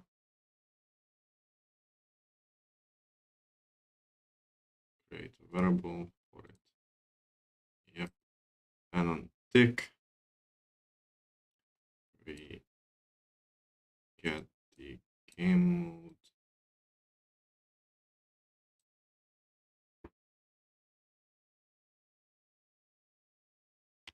Current number of PC.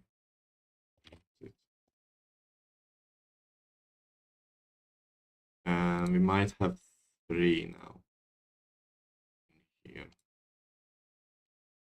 I'm not entirely sure if we need this here, but probably. So just play the game.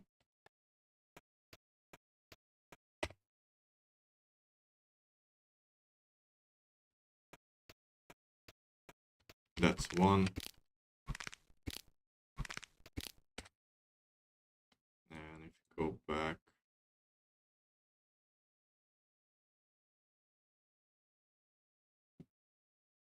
and just copy paste this. Get delay node for a second. One more time. These just to check if it's like 3. So 1, 2, 3.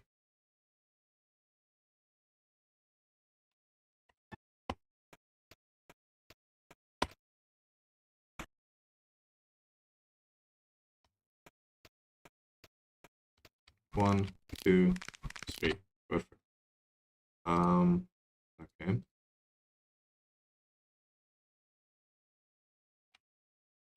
Now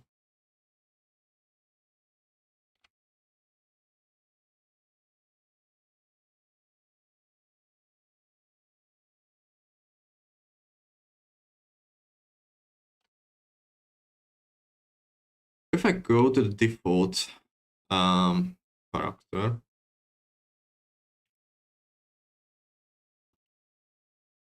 and I have the receive attack function, stunned is defeated. If it's defeated, no collision, and it despawns. So on this stick, which I'm gonna put just here, I'm gonna check is defeated, and if this is true,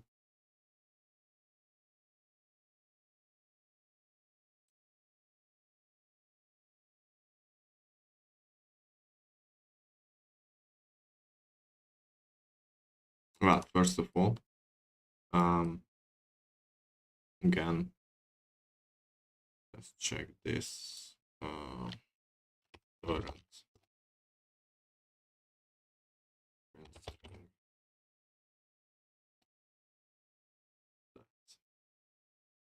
That check if it's defeated. If it's defeated, then decrease NPC.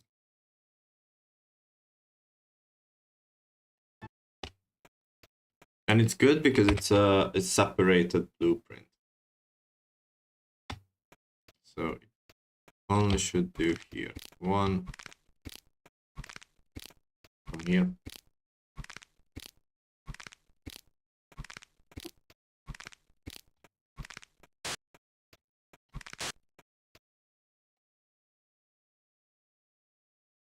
Silly me.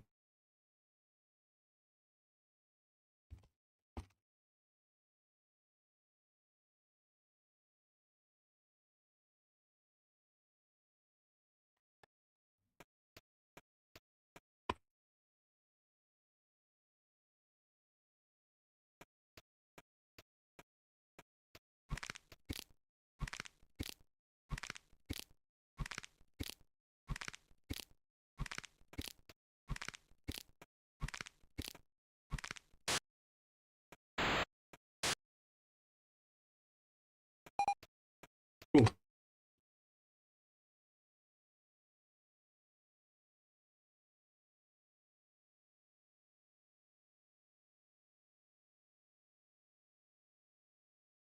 So this should just work fine.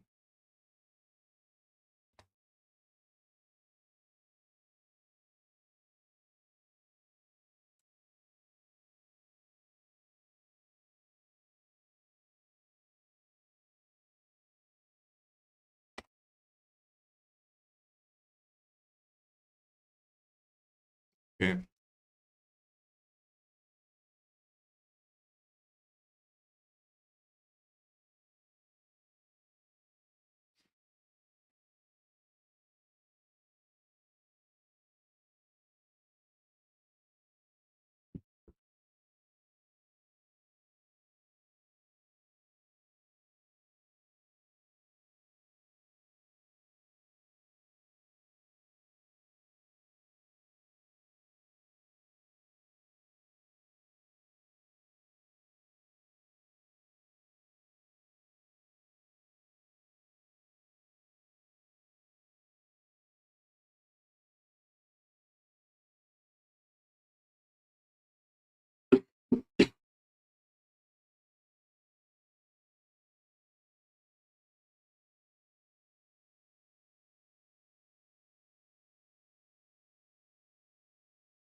Yep. We need this.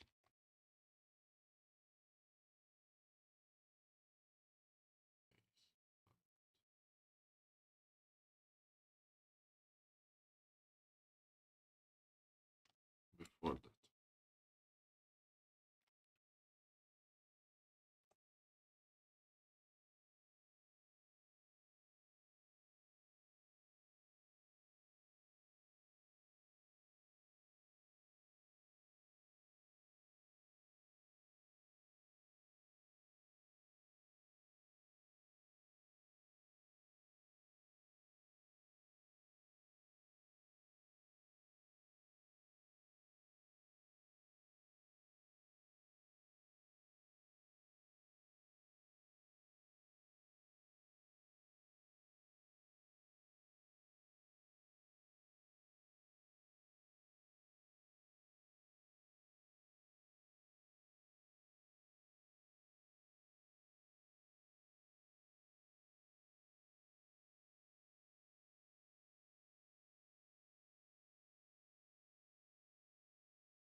in here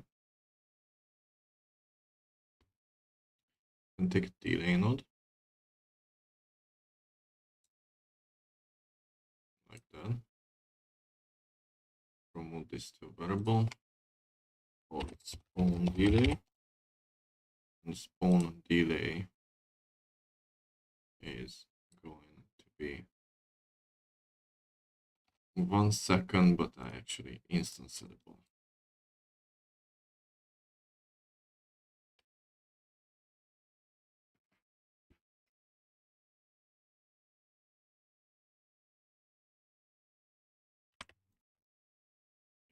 Branch.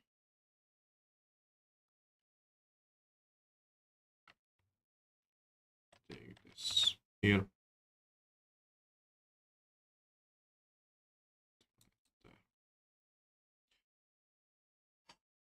Kinda hungry.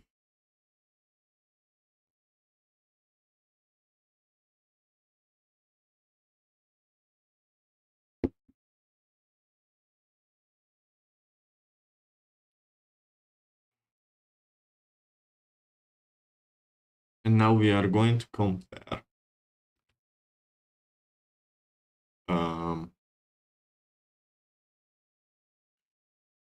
the current and the max number of NPCs.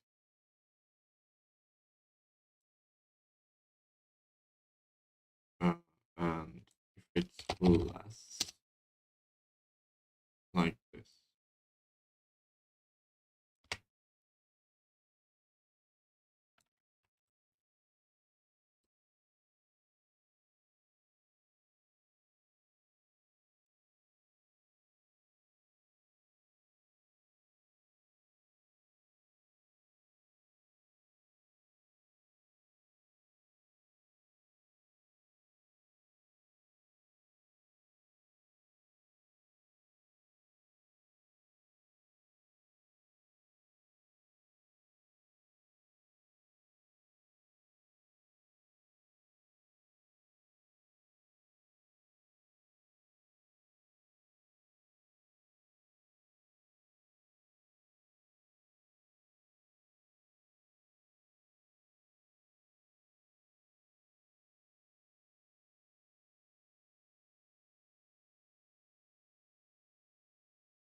is true, and just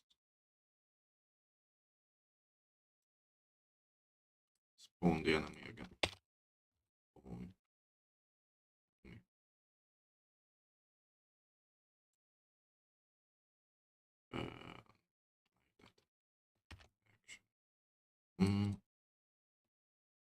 It's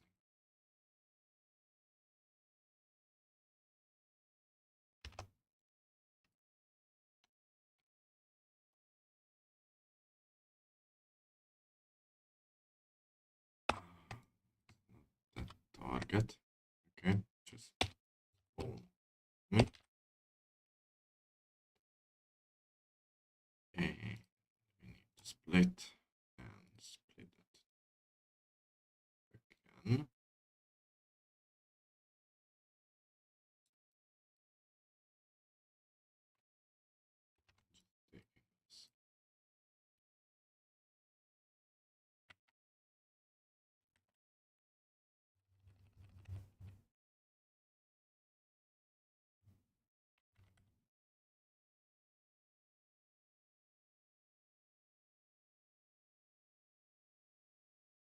X, Y,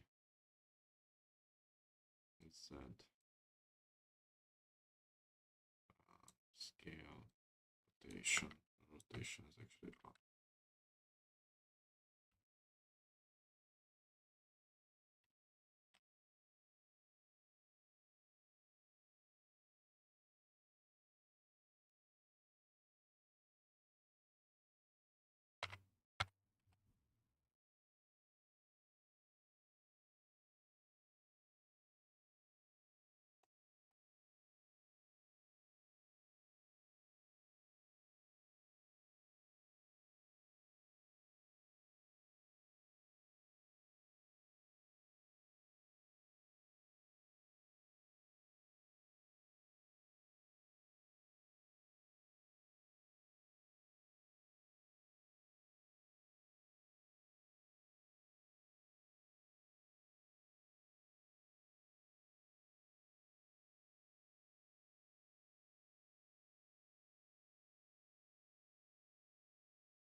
haven't.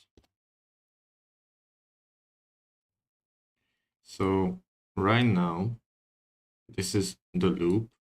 It's completed. So when this one is completed, it checks if the current NPC number is less than the max NPC number. And if it's true, then it spawns another one.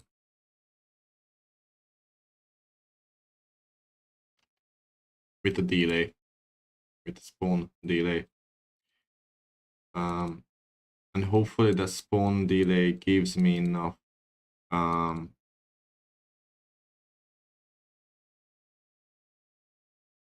time to change that on tick. It should. 1 second should be just fine. Actually, yeah, this is gonna change it. I still have problems with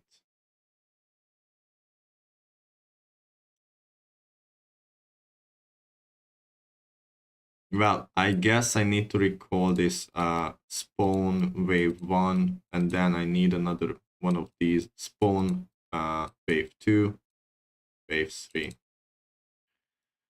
But first we need a custom event. What happens when this is not the case anymore?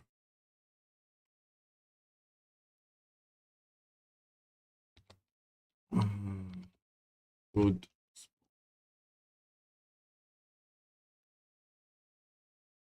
Just take a delay. Spawn delay time.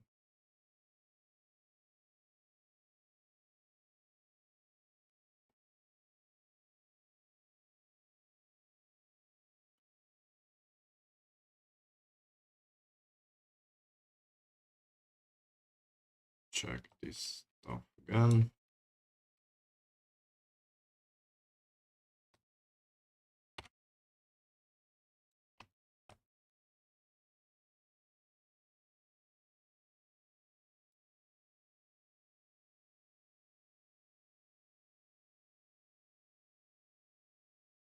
And we create the loop one more time.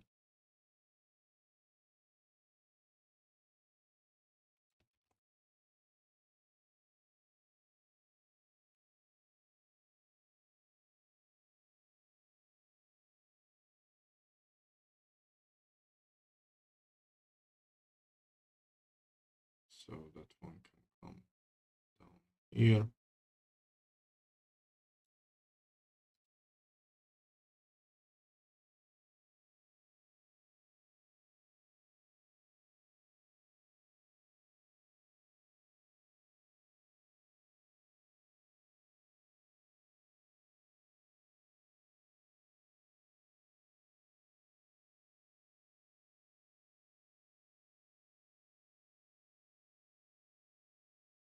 So from here, should spawn.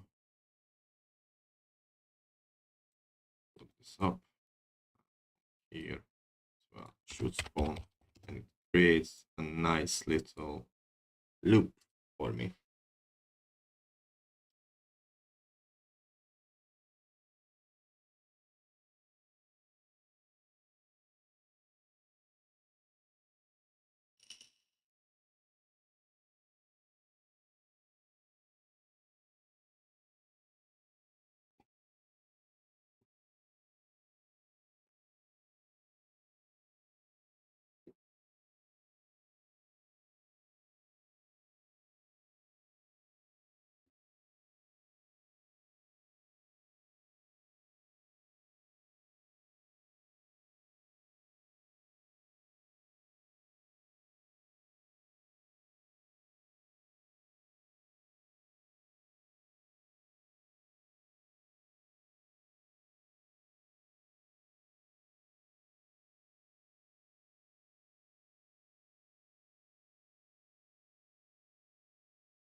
Okay, so The only thing that doesn't really make sense to me is here. Not entirely sure why I created in the game mode. But that's fine. I'm just gonna rename it. And create a bunch of increase skeletons and decrease skeletons.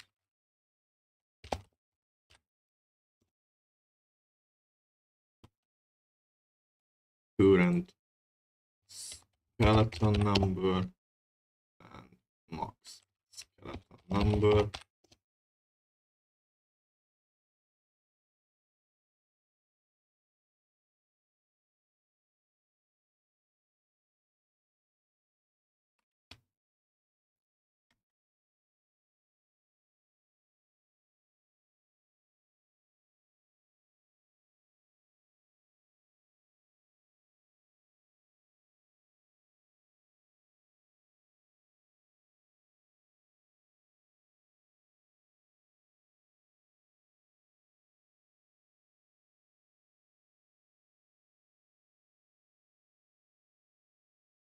Yep, that doesn't work for me.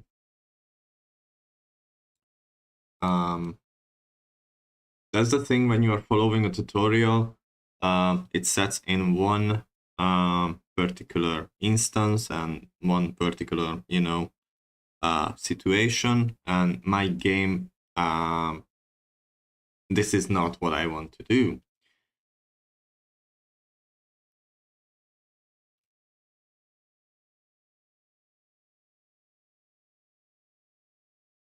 It's actually fine in here.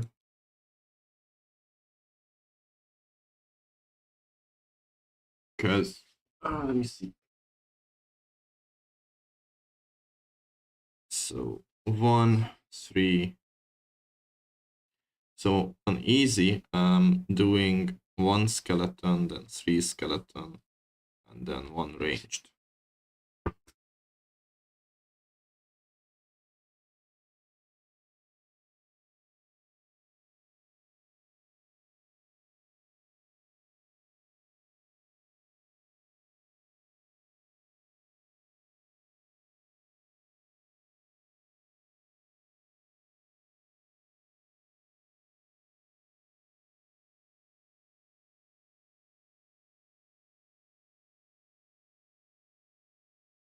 Understandable.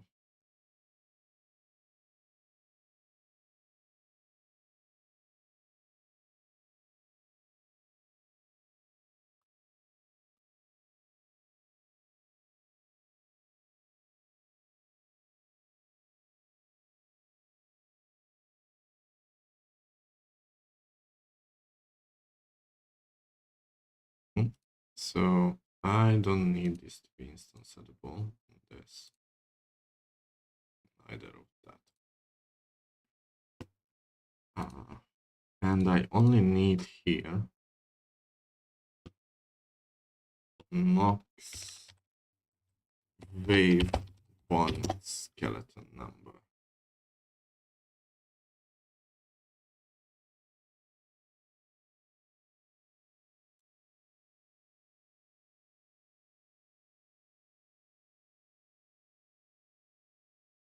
Goes there.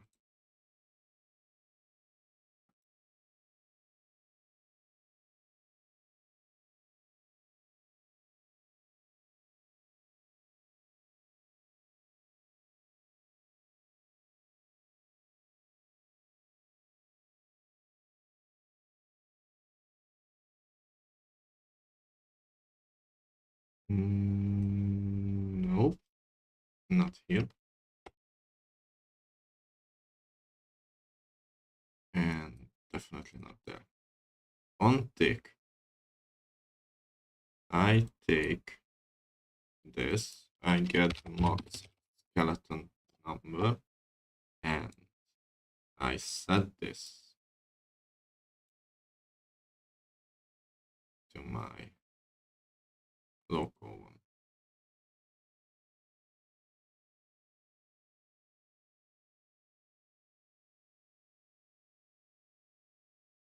take all these stuff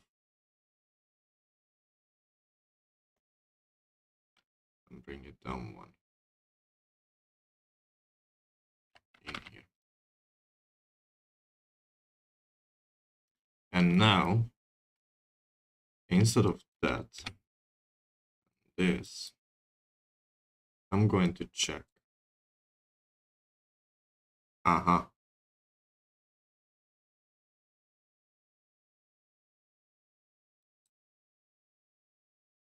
Getting there, I think. Wave one,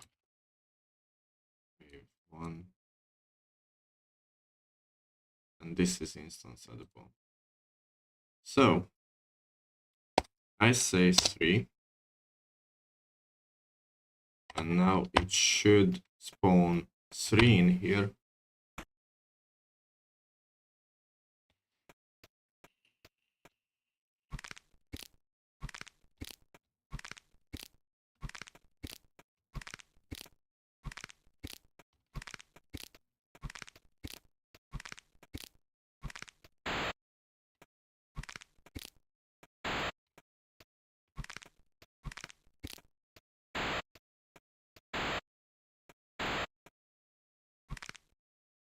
Okay. So current.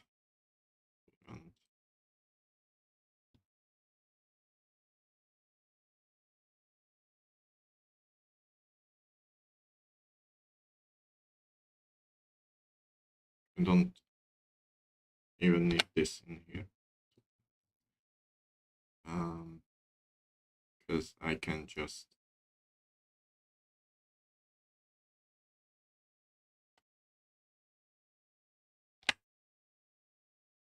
have one in here, and the max is 3. This is so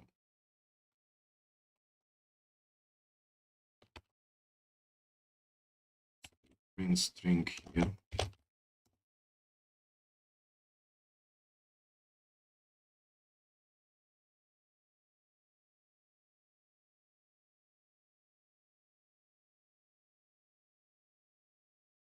One skeleton. Days spawn delay is 1 second, and the max number is 3.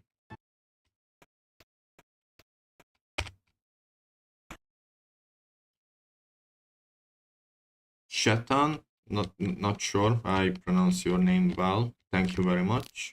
1, 2, 3. And they are all from different places.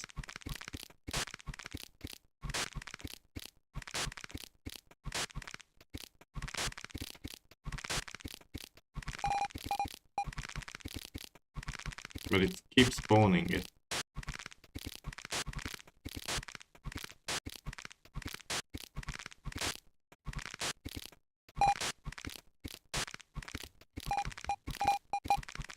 Why is that? Why do you keep spawning my...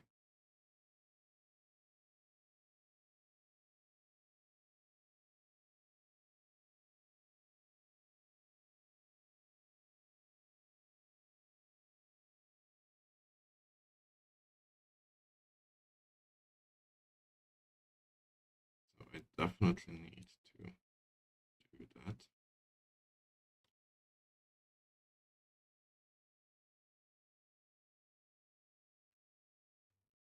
So again, spawn enemy. This is spawn enemy. The number, I just going to do this. This is 1 y. Y location is calculated. This is 1. Yep. And I'm gonna rename this one to wave 1. Spawn wave 1. Okay, so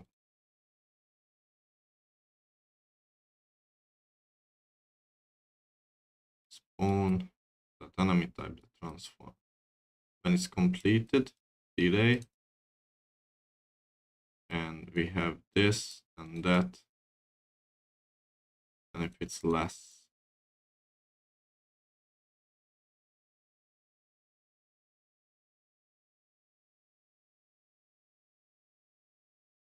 if that number is less than this number,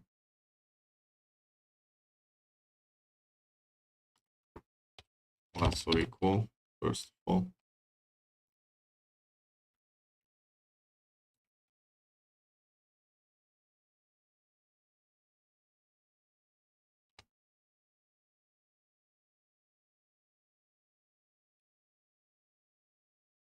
So if it's true, then do this. Let's take this off for a sec.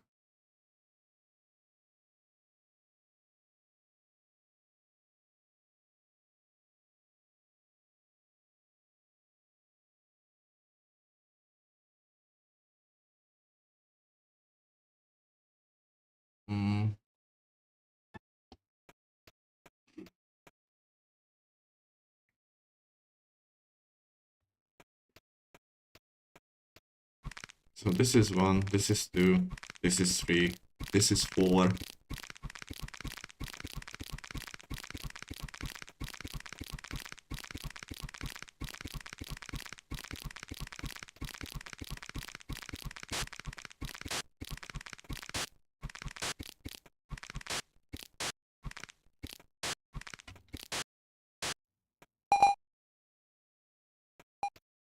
Works.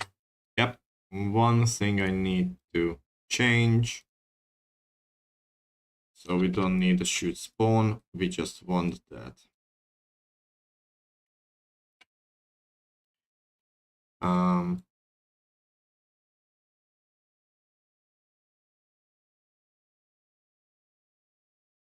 So the max number is 3.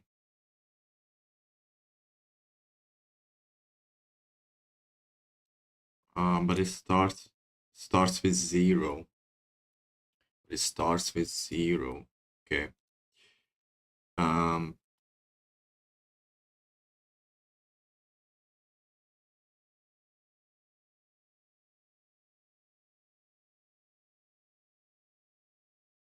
So it has to be 2 because it starts with 0. It's fine.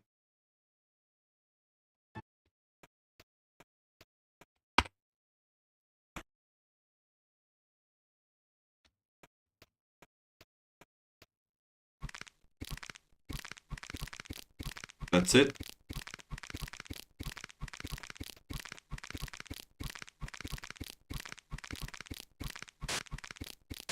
I need to do something about that.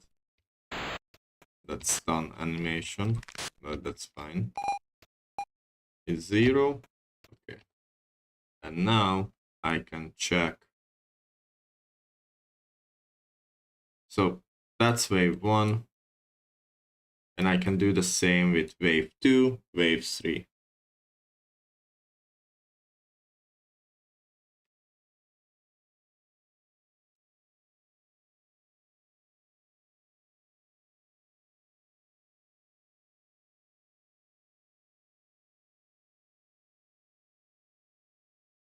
Because now, if I take that one in here, oh, sorry, the whole thing, yeah, it's working though. I'm pretty sure it's working. So if I create a branch, especially this is equal to 0, create branch, and I say it's true, then it should print next wave. So like that.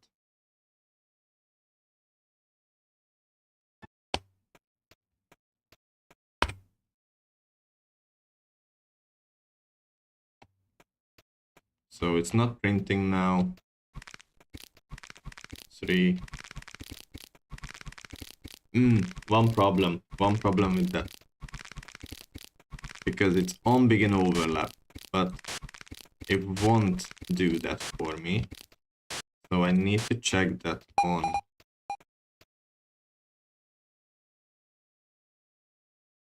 This is fine, but not here. So is entered. Yeah. So on tick,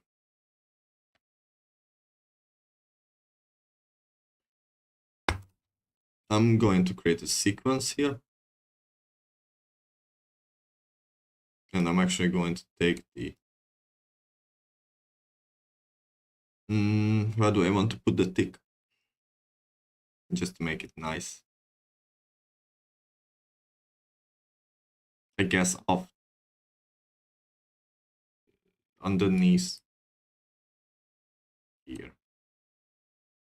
So can calm down. These are the parts that goes together. Basically. Yep. Take the tick here.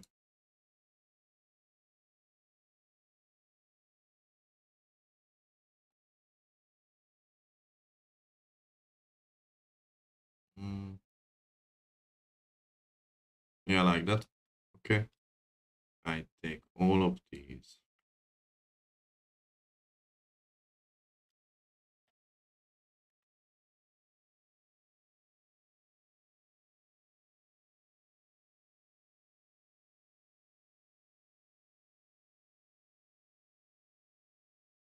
Sequence. Node. There. Take that one, that one, that one.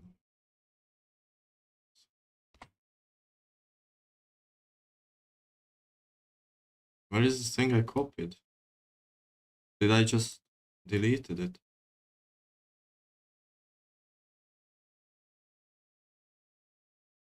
I still need this code later on. So I'll put it here. Did I just delete that other code? Can't see it.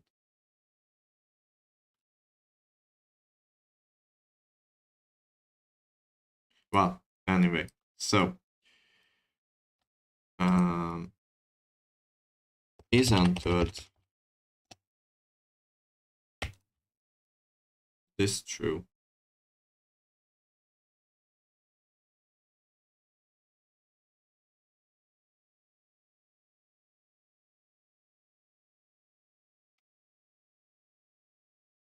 I'm gonna take one more down.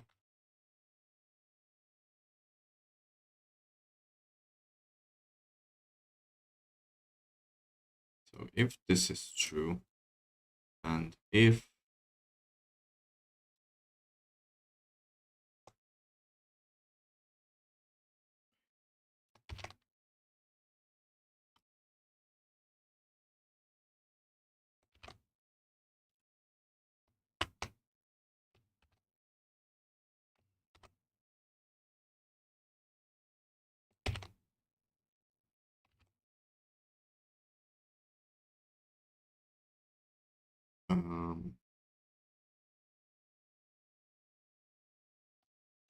equal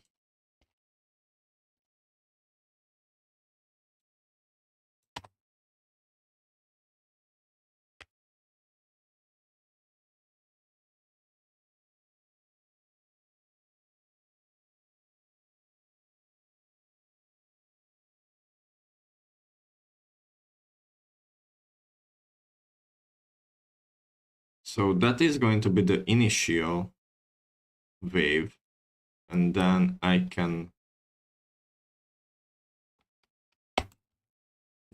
do once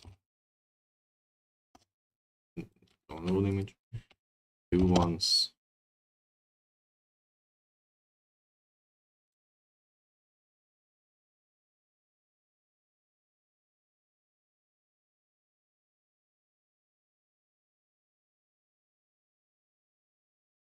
is spawn wave 1, spawn wave 1, spawn actor, spawn wave 1.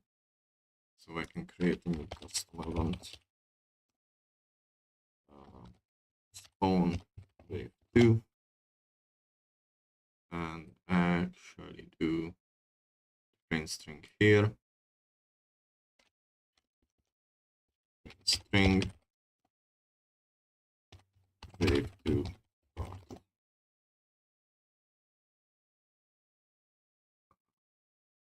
All that. Wave 2.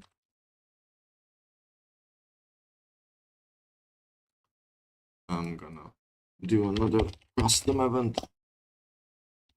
Spawn wave 3.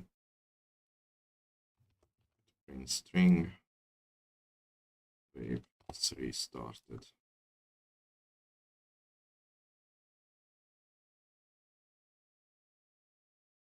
So if it's entered, another sequence here. First you do that,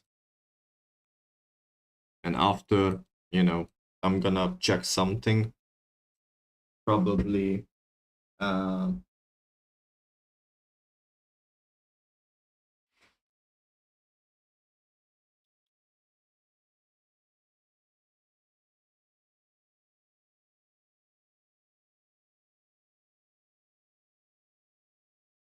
into a increase, decrease.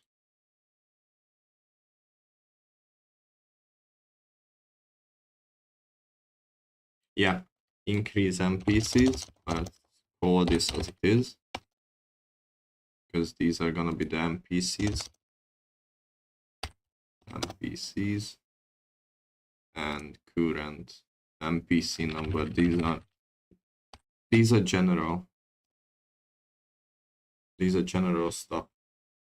And when I check it, I actually need to check the NPC numbers. Yes. So you kill all the things and then it progresses. Yeah. That's how it should work. I'm pretty confident in this right now, because then you just check something and again you do it once, up down here, gonna check the same thing again. Basically I can even just to be sure, here I can create a new variable called is wave 2 started and is wave 3 started. So I can set this to true just to be extra sure.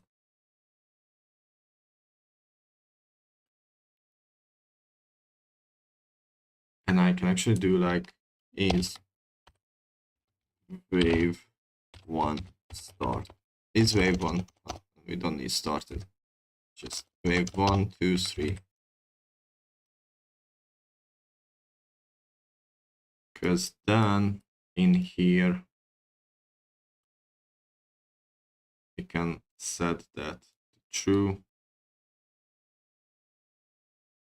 And I'm going to double check this. Yep, it's fine.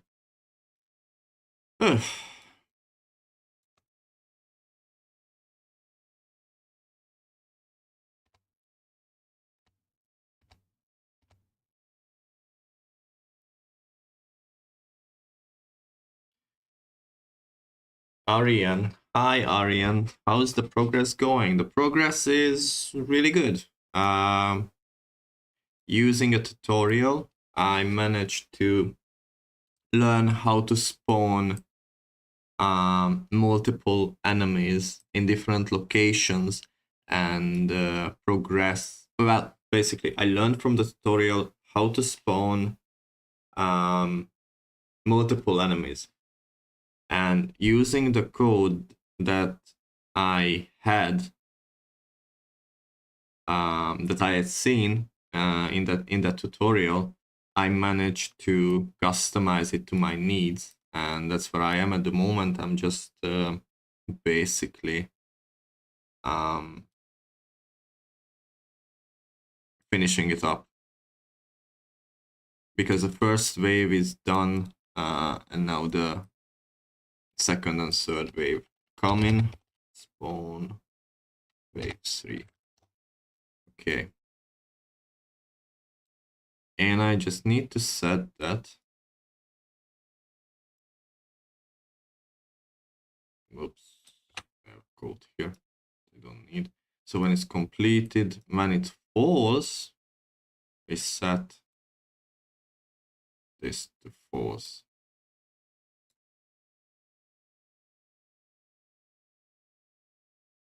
And then we are going to have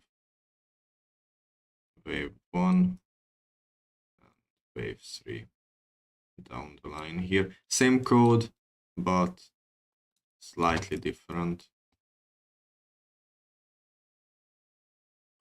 So wave 1, that's wave 1, that's the initial wave. And when it's off, then it's off. And we are going to check this one as well. So I'm gonna get print string.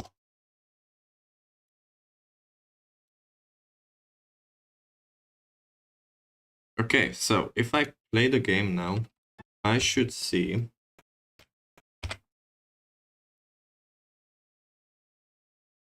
so we can move freely just now. And then camera logs down. Wave 1 happened. It spawns 3 skeletons just now.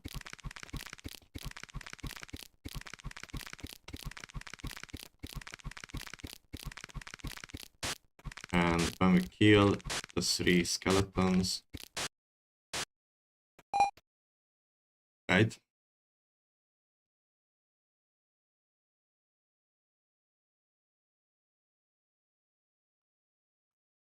I think I've seen it.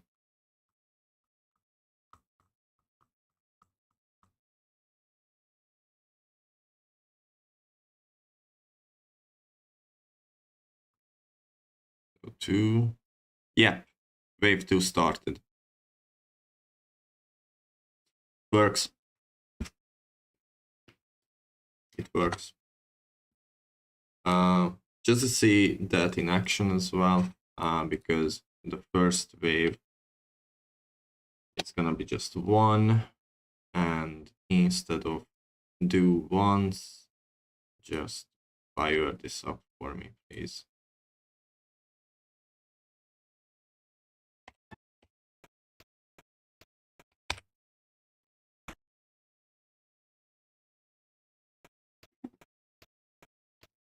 So it's true.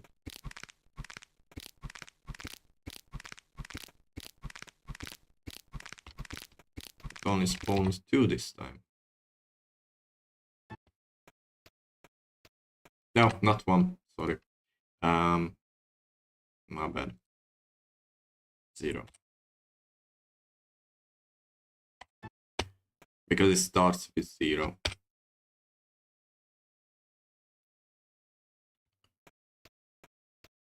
So we got 1.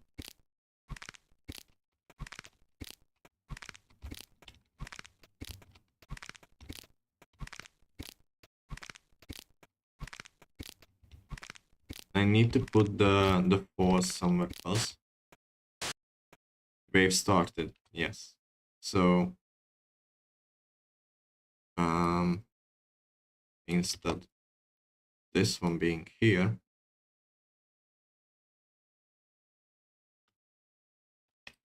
it has to be here.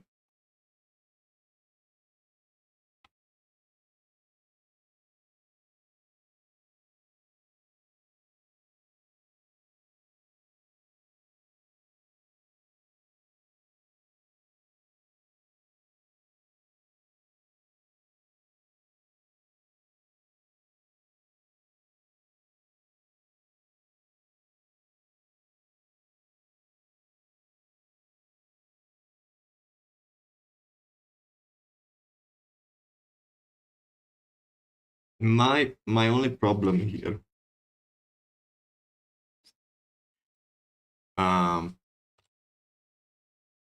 so when you play the game,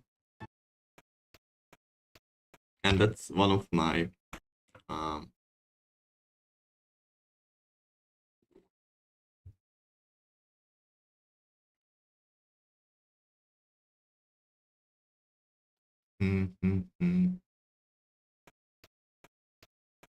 because all right, that's true. It spawns one. When I kill it,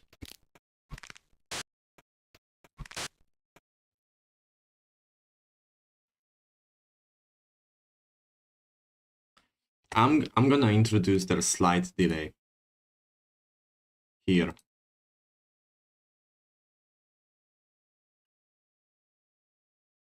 So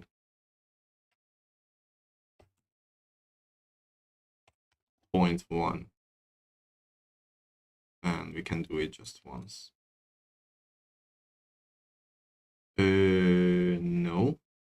No, we take this one off.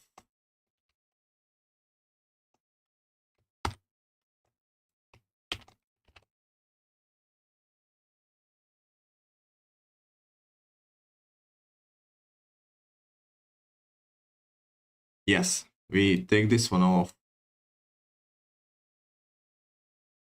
and then do wave 2.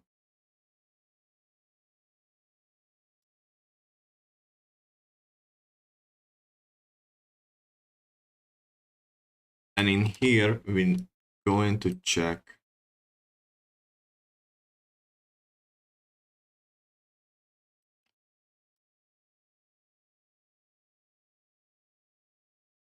just to be extra sure they are not spawning into each other when it's false.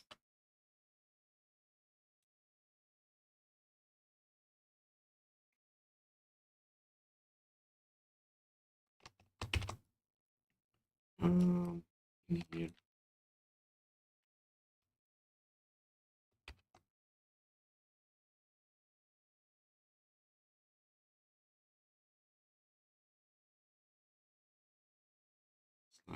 And I can actually check it here as well. Okay, so that one,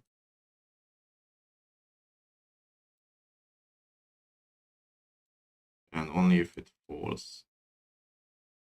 And I need the same thing here, but with wave 1.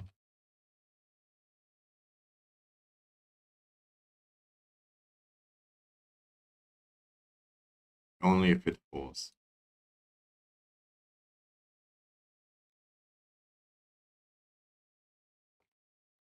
We do that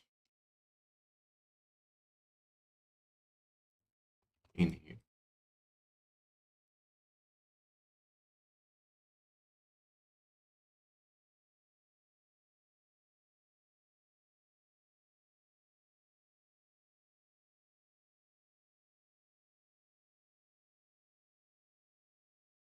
Only wave 2. So set this off, set this on, wait a bit, set on, and only if it's false, then it starts. Okay. We can take this now off.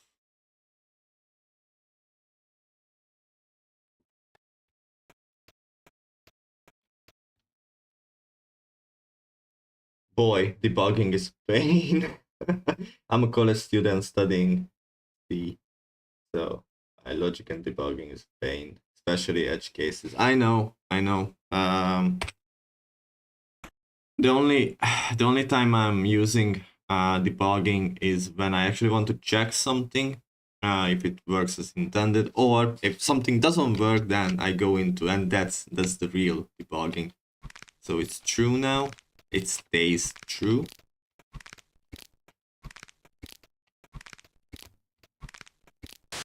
I kill it, and yes, Cool. Yeah, that should work. Wow. All right. Cool. I need to do these things, so I'm gonna keep them open. And I don't need this either. So, guys, the way this code works. And this is all goes into spawning, but I'm gonna keep them up here so I can see them when I come back to work on this, because it's been, wow, 3.5 hours almost. All right, so just to summarize what we've done today, bit of help of a tutorial from, I can tell what I watching. So that one was Matt Asplund, and he was doing a tutorial in Unreal Engine 2 years ago. It's called Adding a Max Enemy Amount Shooter Minigame Part 12. But the way he was doing it, it just didn't fit my stuff at all. What we were trying to achieve today is to have, and what we actually achieved, is to have this lock in here. So the camera locks down, you can't leave the area at all. You have to fight. And it spawns an enemy, and it's gonna be waves. So when you kill it, wave 2 started. I haven't implemented it because I wanted the framework to work. But when you kill it, another wave starts. And the way I designed this, it's like it's going to have 3 waves. So you have the enter trigger here, which lets you in. And when you hit the middle trigger, it blocks that way too. And then this is just blocking all the time. We have 2 placements for enemies on the left and on the right side. This is important for spawning in a location. And spawning in a location, I actually did a really nice thing, I would say. I'm actually really proud of this. It's nothing huge, really. It's not, it's not rocket science, but basically what I'm doing, where is the code? In here. So I'm getting that enemy placement left and right. Left, only the left here just now, because I have left, but I actually going to need all these codes again and duplicate it so I can get the right one as well when I start to work with the right. But now I'm just getting the left location, and I add to the X and the Y a minimum and a maximum floating range, and then I just set it to the location, and I do it on tick, so it's always a different value. And what it does, when I spawn multiple enemies in the map, they are not gonna spawn in the exact same location, but apart from each other in a random range, basically on the X and the Y axis. So it just adds a bit of randomness of the spawn location. And we have the one in the middle. This is gonna go into play much later when all 3 waves ended. There's gonna be a pickup here. So a big red orb, which is the currency in this game, gonna spawn in here. And when you pick it up, you can leave the area. So these are gonna be destroyed, and the camera comes back to following you. So it works. I know it works because I have it on the debug map. I've already, implemented that stuff, but not the spawning ones. I really needed to figure out how to spawn multiple enemies. And back to the code, how it actually works. So On the default game mode, I'm just having one integer, which is counting the current NPC number, and I have two custom events. One is adds one, the other one decreases, subtract one from this integer. And in here, this is my spawned skeleton blueprint. So these are the guys are spawning in, and on begin play, so when it spawns, it just increases NPCs. So it increases that integer by 1. And if it's defeated, it's checking it on a tick. When it's defeated, so when you kill it, it decreases that number.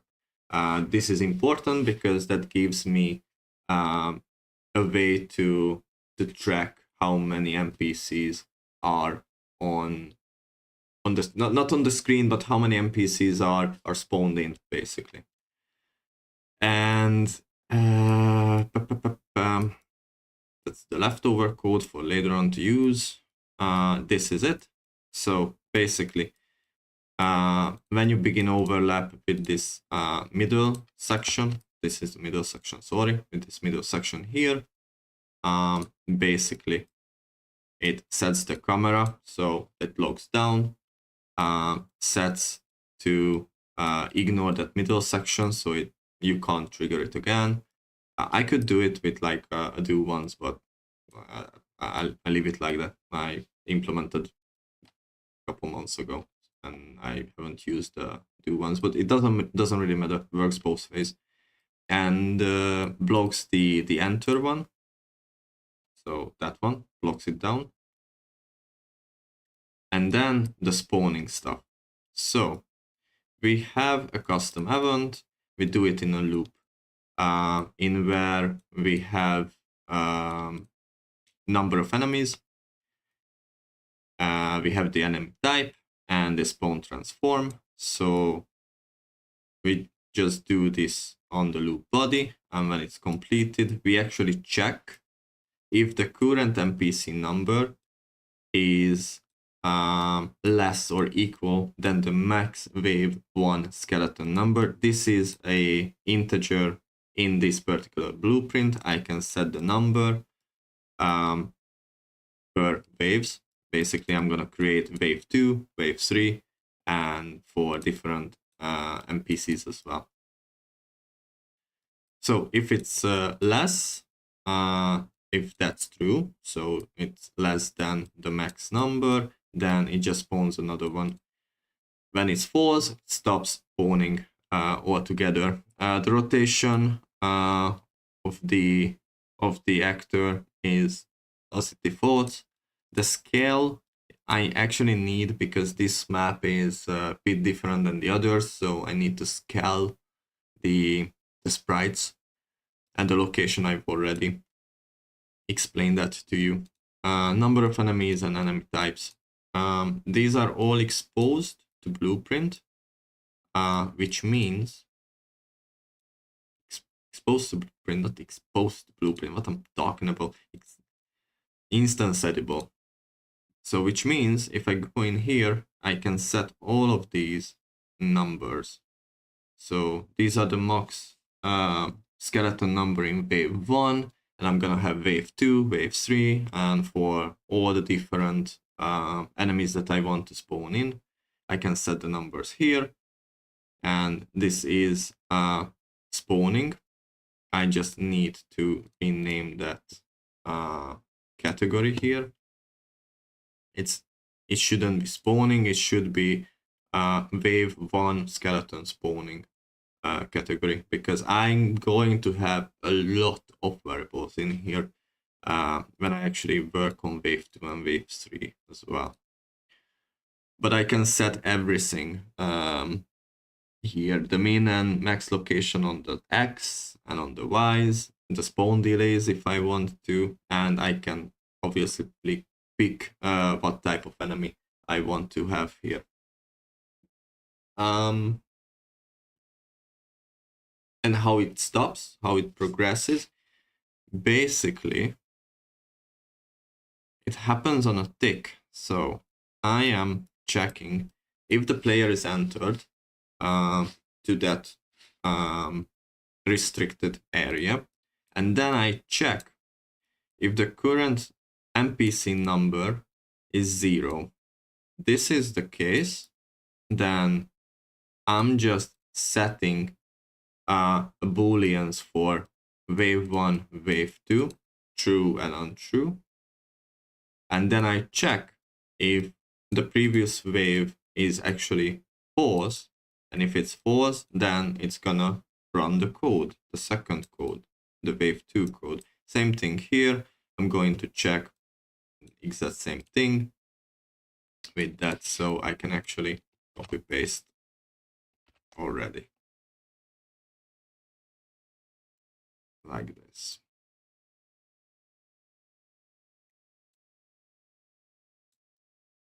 And I just move everything down in here.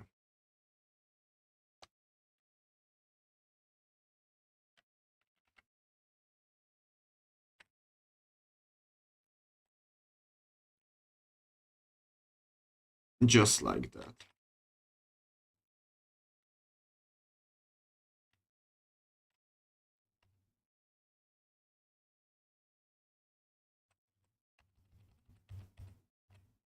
So yeah, that's it.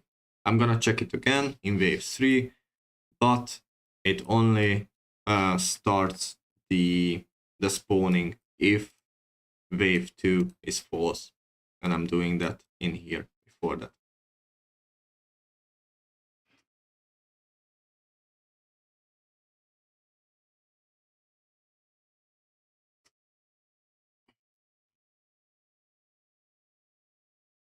And I have slight delay, so pretty sure that it's gonna be set off.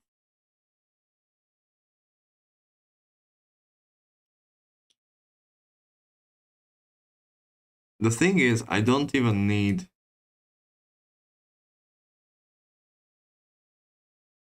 wave 3 here. Not really needed.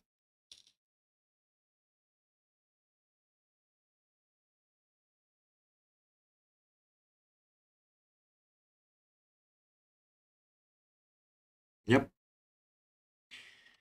Good. Good, good, good. So after this, my task are going to be stuff like doing the same thing. That one in wave 2 and wave 3, just changing some values.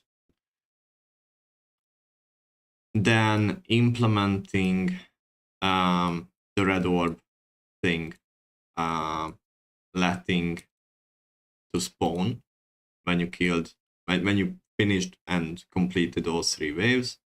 This is spawns, and actually the giant red orb is already working as I intended, so that's fine. And then I'm gonna do it 2 more times for medium and hard difficulties. So it's going to take time, but from now on, actually the coding part of it's going to be much easier, just time consuming and a bit tedious, I think. But this is good. I'm actually really pleased with this coding here. Yeah, I hope you guys like it, and I hope you learned something as well.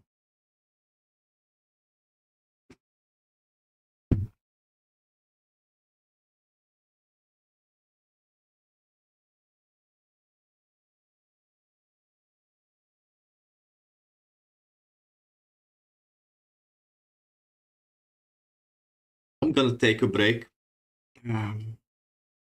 I come back to this.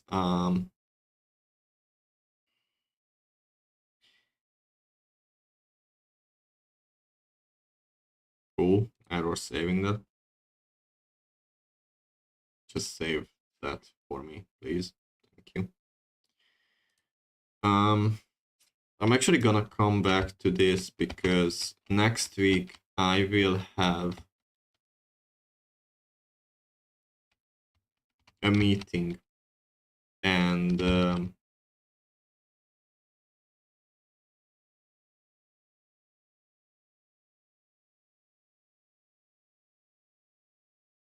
I need this up and running. So I really need to finish the easy, the medium, and the hard this mechanic implemented. Maybe not placed, but implemented at least. And then I can place things down and start the level design. The 2nd of March, if I can finish all these camera restriction stuff next week before Friday, then it's good. It's really, really good. Just I need to remember to not forget this as well. To every enemy that I want to spawn in. Alright. Anyway, take care. I might come back a couple hours later after I eat, basically, and play Final Fantasy VII Rebirth, because this is my thing just now. If you like the game or if you want to watch it, feel free to join. I'm not gonna set like a schedule for that because I never know when I play the game. I just run the stream every time, and most of the time those streams are no commentary playthrough. But if you ask a question, I'm gonna answer. It's just not that kind of show where I explain stuff or really reacting to what's happening in the game. Anyway, thanks. I'm gonna go because I'm really, really hungry.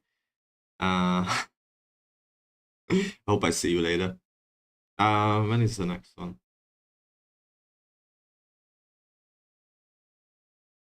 Monday.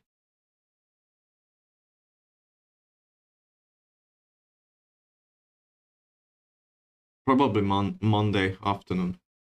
The next stream of this. Definitely a Wednesday one. I think I'm busy on Tuesday. Let me just check.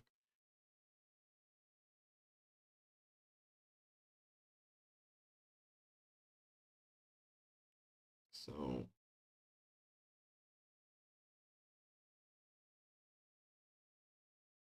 I'm busy on Wednesday. Okay.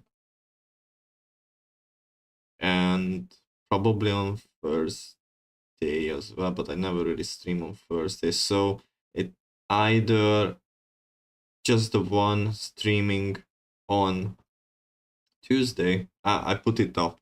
Put this up on Tuesday, 10 a.m. I think it's fine, and I might just come here and work on the rest of the stuff off stream when I have the time. And I need to edit a video as well. All right. Tuesday then. Tuesday, 10 a.m. GMT London time. Catch me if you want to. Bye.